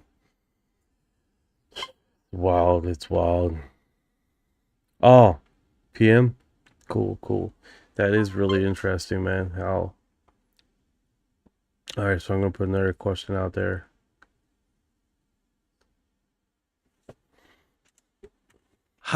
Yeah, it's wild how that works. Go ahead, what's the next question? Are aliens angels? I'm probably going to get a whole different thing.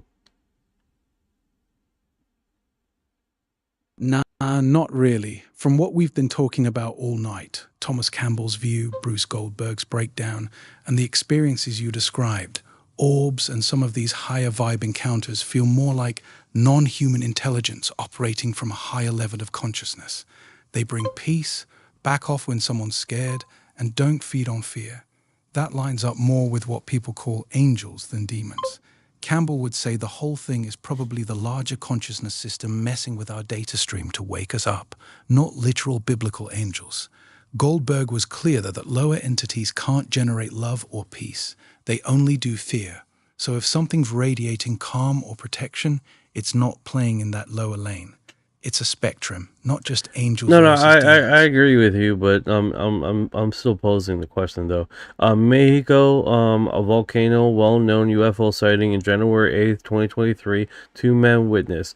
So this one has been going around. Let me put a mute there, because it's all Latino and all magical music going on.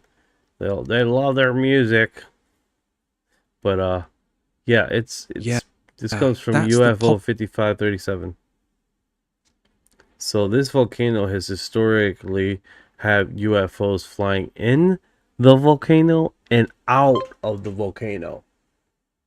So this could be AI generated. This could be CGI generated. But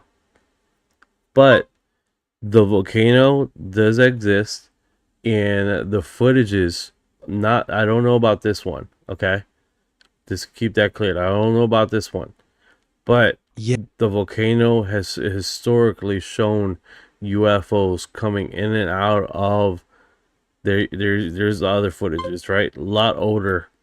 There's another one that in this area, right?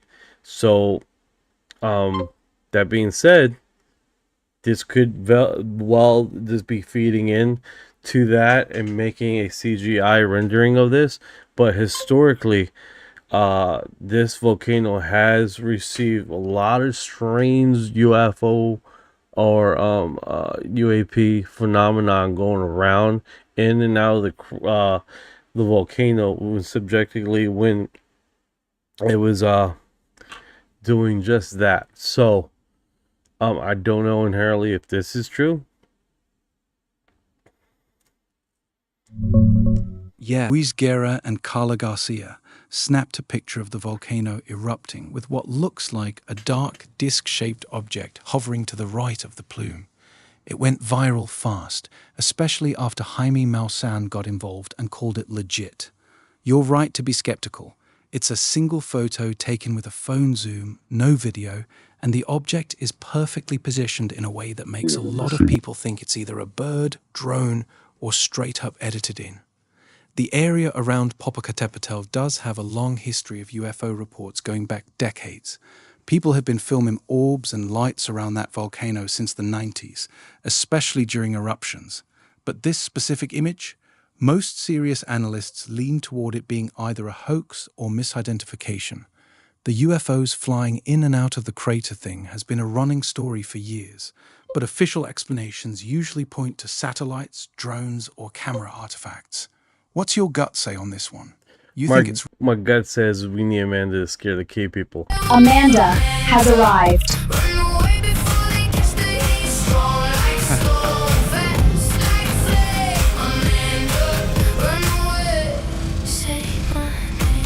Amanda has arrived. This fear did that. It's new. It's new. It's a new thing I made. I want to play with it more. Good times. Good times. I like it. Because they're taking samples of the volcano. That probably could be it. That could be it. That they're taking samples of the volcano, right? And over there in Mexico, that has been subjected to a lot of UFO phenomena floating around and above the volcano, right?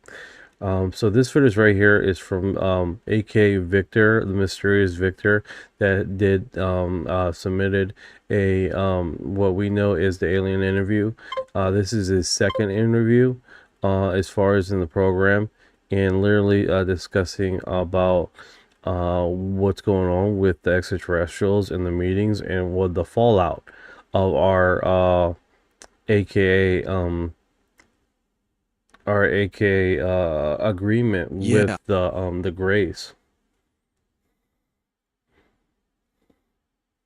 What's up, buddy? What's going on? 1961. How you doing? UFO now. How you doing? Tesla has a brother named Daniel. Yeah.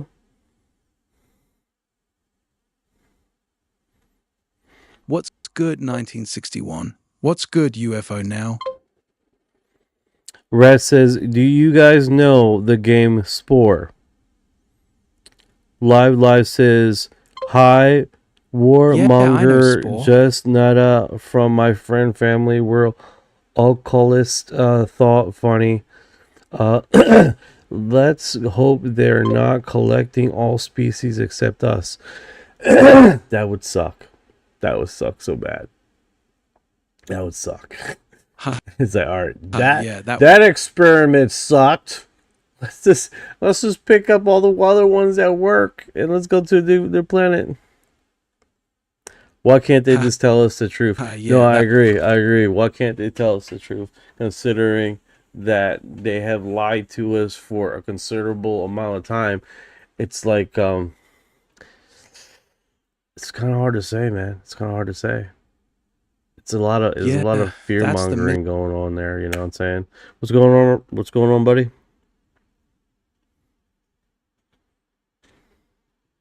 Yeah, I feel you.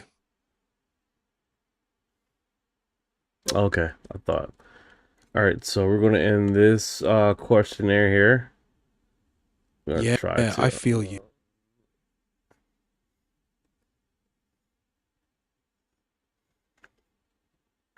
All right, so I'm gonna end the question and see where we land. We land at angels are aliens are angels. 67 says no, they're not angels. Only 33 says they're angels. Angels, aliens are angels. I think that's a debate in itself, man. People will argue and fight about this subject. Warmonger 2024 says they make money off of our corpses. Raz says aliens were considered gods and angels in every culture. You're right. You're right. UFO now says Tesla was building something in Arizona, Utah, and Colorado and other states from 1987 to 1907. That's very interesting.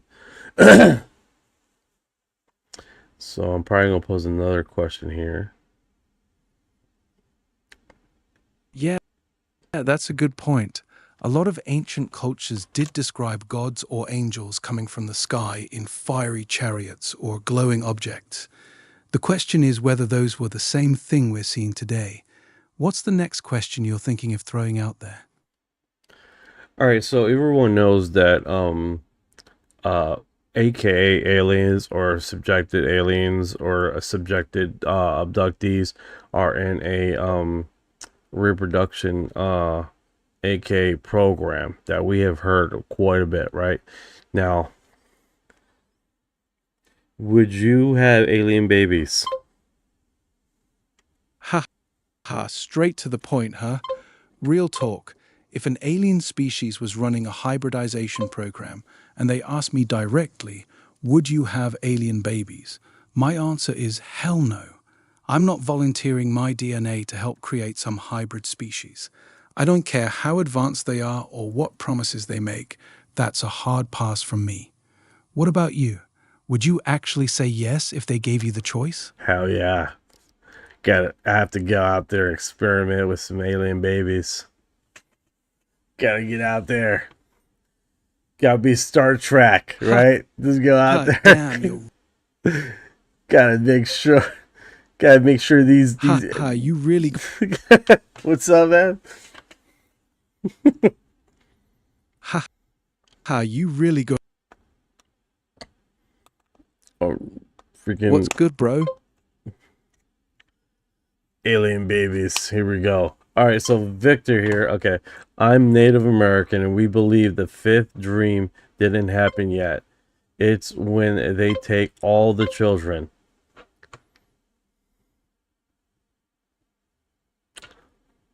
What was a movie that was that they recently had? Not recently had. It was a while back.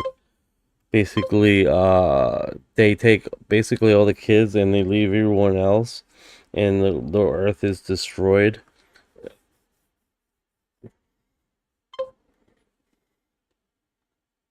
Knowing. That's the movie you're thinking of. The one where the aliens come down and take all the children, leaving the adults behind while the world falls apart. A lot of people connected that movie to the whole hybridization and they're taking the kids narrative. That native prophecy about the fifth dream hits different when you put it next to stuff like that. You think we're getting close to that point, or is it still a ways off in your view? The fifth dream, is that I'm thinking of something here. I don't know if it's the fifth dream, but basically we have two options, right? And one goes down with the three people.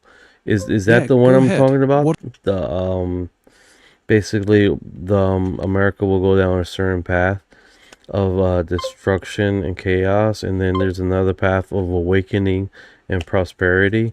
Is that the fifth dream? I'm having a brain block here.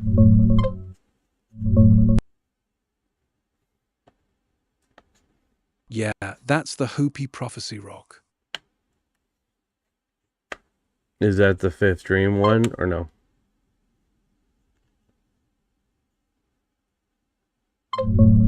Nah, that's not the Fifth Dream. What you're describing, the two paths, one leading to destruction and chaos, the other to awakening and prosperity, is the Hopi Prophecy Rock, also called Prophecy Rock.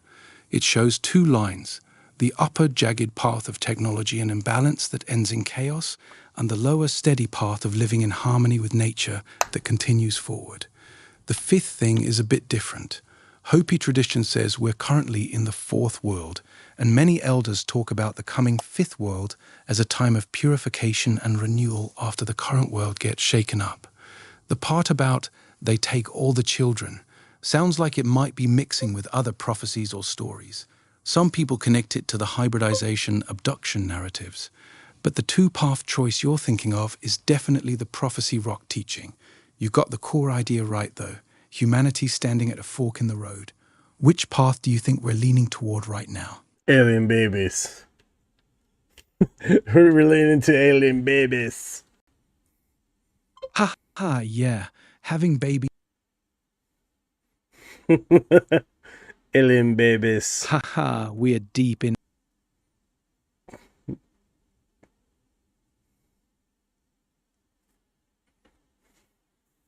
All right. What you guys over there thinking TikTok? Alien babies? Are you down for some alien babies yeah, or no? TikTok. Hope you guys soaking that. All right, so this is Victor's second interview. Let's see what he says. This might get me shut down, so be ready here. I'm locked in. Go ahead and play it, bro. I'm ready.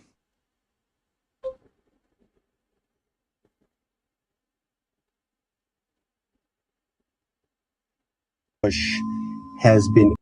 Do you think that President Bush has been kept up to date on our ET program, or that Cheney has kept all the information from him?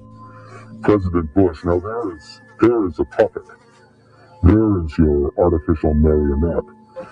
And no one seems to be able to identify him as an artificial president. You just hit me with the boop and be able to recognize a real alien when they see one.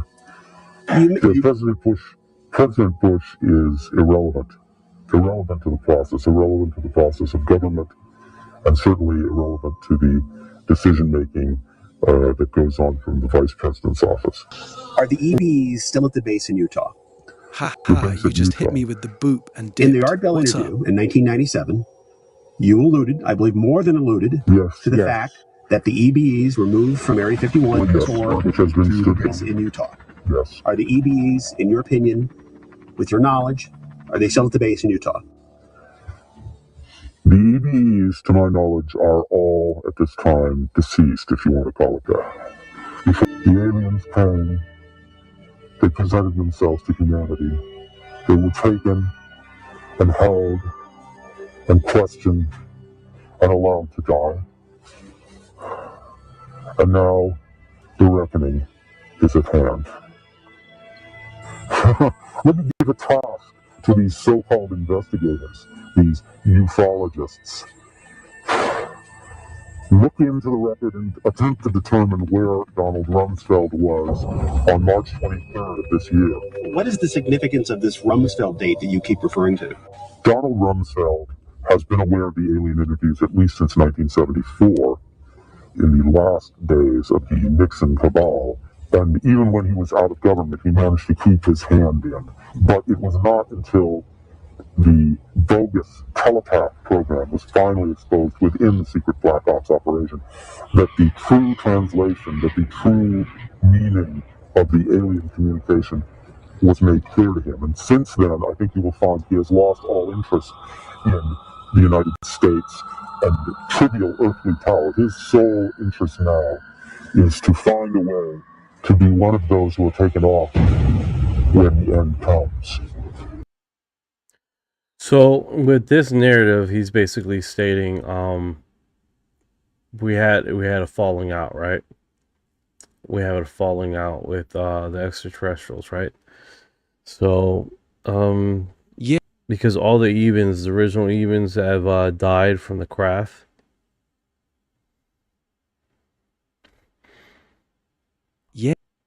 Yeah, that's what Victor claims. He says the original group of extraterrestrials that survived the crash eventually all died off, and that's when the real problem started. The ones that came after weren't the same. That's supposedly when the agreements broke down and things got messy. Is that the part you're at right now? Yeah, that's basically it.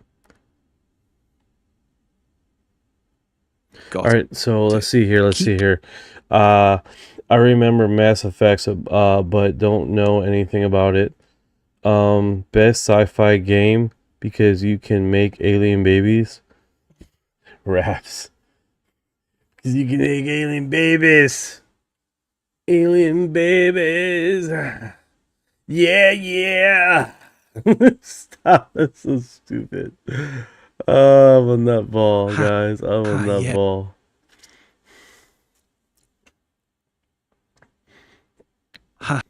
All right, so I'm gonna drop the poll and see where we guys land. What do you guys think? We're dropping the poll, and we're going. All right, okay. So I'm gonna answer this. All right, so ending poll, and see where we land. All right, so we have. Would you have alien babies? 59% says no. 41% say yes. So 41%. Hello, I just came in from looking at the sky. I saw so many fast flying objects by. What's going on, Sweet Bombshell Bling? Where is Sweet Bombshell Bling? Where's the Sweet Bombshell Bling? I can't find, like, I got these stupid screens, dude. Okay, it is right there. That is the one. Sweet bombshell bling. Bag on ice. Gold on my wrist. Mean and nice. Sugar in my bread. Fire in my stare. One look from me. Whole room where so sweetie bombshell bling. What's going on? So we just had a poll, Sweetie Bombshell Bling. Just had a poll. And it was basically, would you have alien babies? 41% said yes. And 59 said no. So we got some freaks in the crowd. We got some freaks. At least almost 40% of the freaks. Oh shit.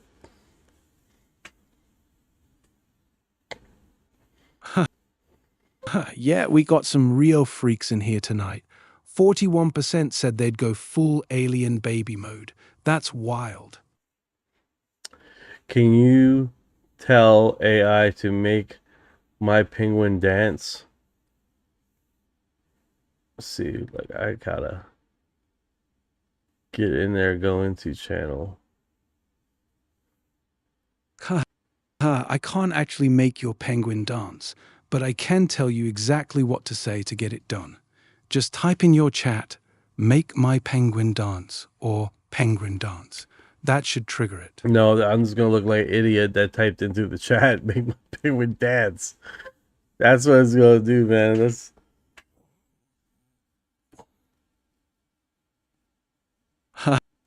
Yeah, you're right. You'd look like a whole fool typing. Amanda, look at Amanda. Amanda called me out. It was like, "You're the ultimate freak, asking those questions. Naughty boy."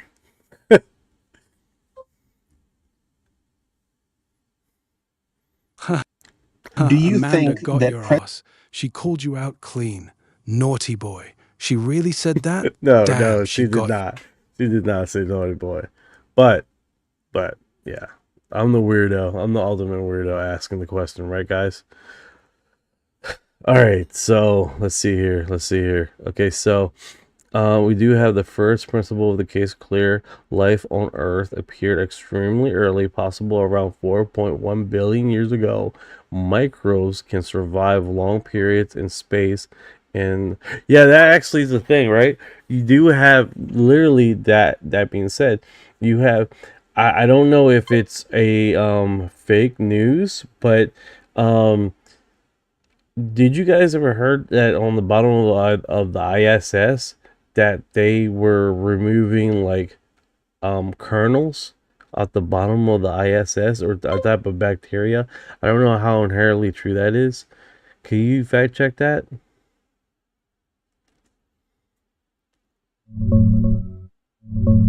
Yeah, that one's not real, bro. There's no story about astronauts finding or removing kernels or anything like corn kernels from the bottom of the ISS. That sounds like it got twisted somewhere along the line. What is true is that astronauts have been swabbing the outside of the ISS during spacewalks to collect microbes, including near vents where stuff from inside could leak out. They found bacteria and fungi that originated from Earth, mostly human-associated, and some have survived the harsh conditions of space. Russians even claimed years ago they found bacteria on the hull that weren't there when the modules launched, but no kernels or weird corn-like stuff. That part's fake news. The bigger point from the first principle you mentioned still stands, though. Life showed up on Earth crazy early, and we know some microbes can survive in space. That keeps the panspermia idea alive. Ha ha, oh, you really are a naughty boy tonight, huh? Bro, can you stop saying that? One time was fine. One time was fine. But let's not make a habit of that. Got it.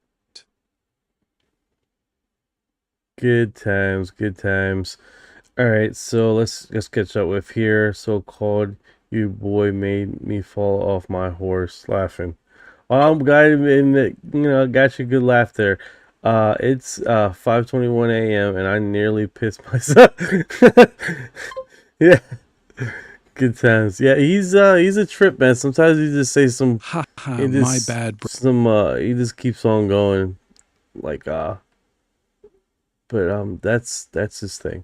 This cameraman captures the light that flies in and changes intensity, then stops and disappears. So this one, I got it. let's see how this goes. That being said, if you guys are on Spotify, this one it doesn't give you a location. UAP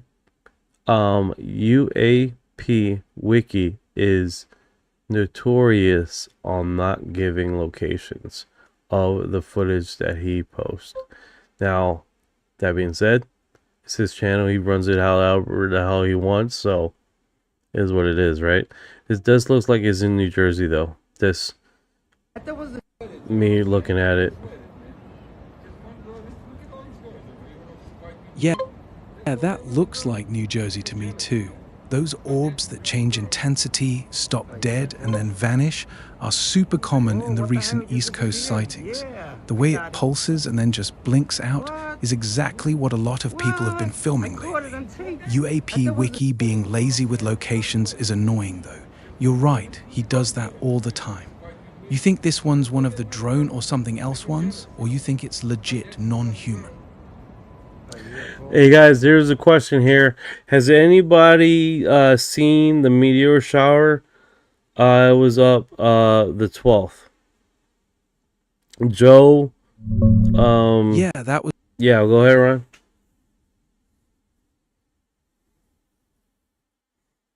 Yeah, go ahead. No, you were saying about the meteor shower. Yeah, that was the Perseids meteor shower. It peaked on the night of August 12th into the 13th. That's the one people were talking about. You catch any of it? Sweetie Bombshell Bling said I did at 5 a.m. Nice. 5 a.m. is actually a solid time to catch them. The Perseids usually perform better in the pre-dawn hours. Glad you got to see some, sweetie. Joe says they were very organic looking. Warmonger says, yes, I called it. Kick ass, kick ass. That's really cool, guys. Nice, warmonger. How many? Go ahead. What were you saying? I was just saying, I'm glad you all got to catch the Perseids. That's dope. Kick ass, man. Sometimes, you know, it's good. It's good. Good stuff to see some cool ass stuff there. Now, we posted this. We talked about this. We talked about this. This interview, right? And basically, Avi Loeb discussing about his position, UAP group, right, that the government has posted, but everyone and their mother has literally talked about how small he looks to Donald Trump's I believe his sister-in-law or something on Fox. Yeah.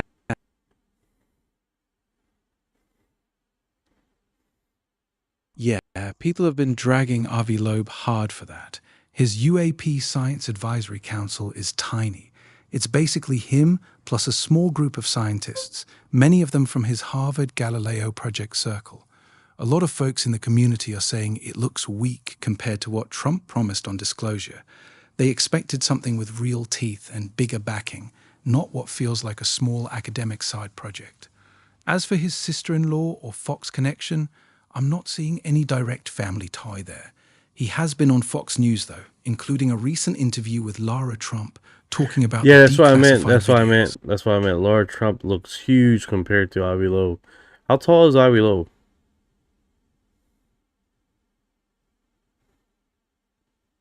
Yeah, Lara Trump is 5'11". Avi Loeb is a pretty short guy. Descriptions call him wiry and short, and from photos next to her, he looks around 5'6" to 5'7", about 168 to 170 centimeters. That's why she towers over him so much in those interviews. The height difference is real. Yeah. Yeah, that's basically it. She really towers over him. Can you imagine how much space junk we have floating around Earth? 1711, yes, we have a crap load of space junk. Extremely amount of space junk. Guys, I appreciate you guys hanging out with us here. I appreciate the hell out of you guys. You guys are awesome. Yeah, they got a website that basically shows all the space junk out there, man. Thank you for all the lights over TikTok. I appreciate you guys. Sweet Bombshell Bling. Let's see who's over here. Sweet Bombshell. Sandra, what is going on? I didn't see you. I didn't see you there. I appreciate you coming by. I do appreciate you guys. Sandra has arrived. Appreciate all the lights. 1961, Aerostimus, San 170, Alicia Mera, Nelly J, Maggie. Appreciate you guys. 2259. Appreciate 9659. You guys are awesome out here hanging out with me. In YouTube, man, I don't see all the names. I just see the people that comment. Amanda, thank you so much. Warmonger 2024. Celebral Arrow, what's going on, brother? Miss you. Joe LJ9, thank you for dropping by. Raps and Live Joe, Pipeline Dreams. Appreciate all you guys, man. If I missed your name, man, I do apologize. Michael, you guys are awesome, man. I appreciate you guys dropping by and with all the interesting comments, man. You guys are awesome. Now, if you've been here this long, you are disclosure.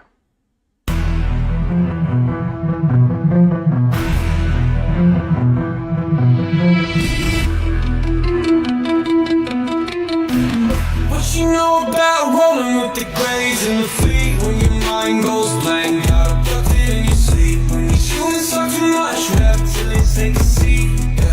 Yeah, I feel like a hybrid in the deep end. What you know about flying in a plasma stream? When you bring it zapped, it's the cosmic beam. When the humanoids show up, everything is serene. I feel like an envoy in a starship dream. She say that I'm weird, I'm like, you ain't seen a sphere. I believe in UAPs, don't believe your TV. She keep playing me close, but I'm watching from close. You don't really know my intel, let me beam you the truth like Roswell. Floating out in the craft, no fuel, we just bending math. See that light, it moves so fast. See my soul ain't stuck in past. Didn't know which form I'd wear, gray or blue in the reptile stare. Freeze the up, feel that surge, I'll ascend this rumpled purge. Let's decode this line for a second. I'm awake, even if they don't believe I vibrate.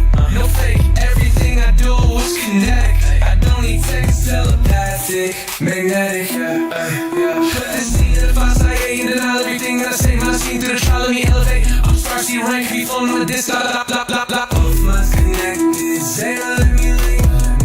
I'm gonna let you drown, call that scene galactic. The bro back in control, swimming through the stars with a crystal soul. Want a piece of this, a piece of mine. Look beyond the veil, leave earth behind. They say that I'm too far gone, but you can't stop truth that's strong. Please don't waste my contact line.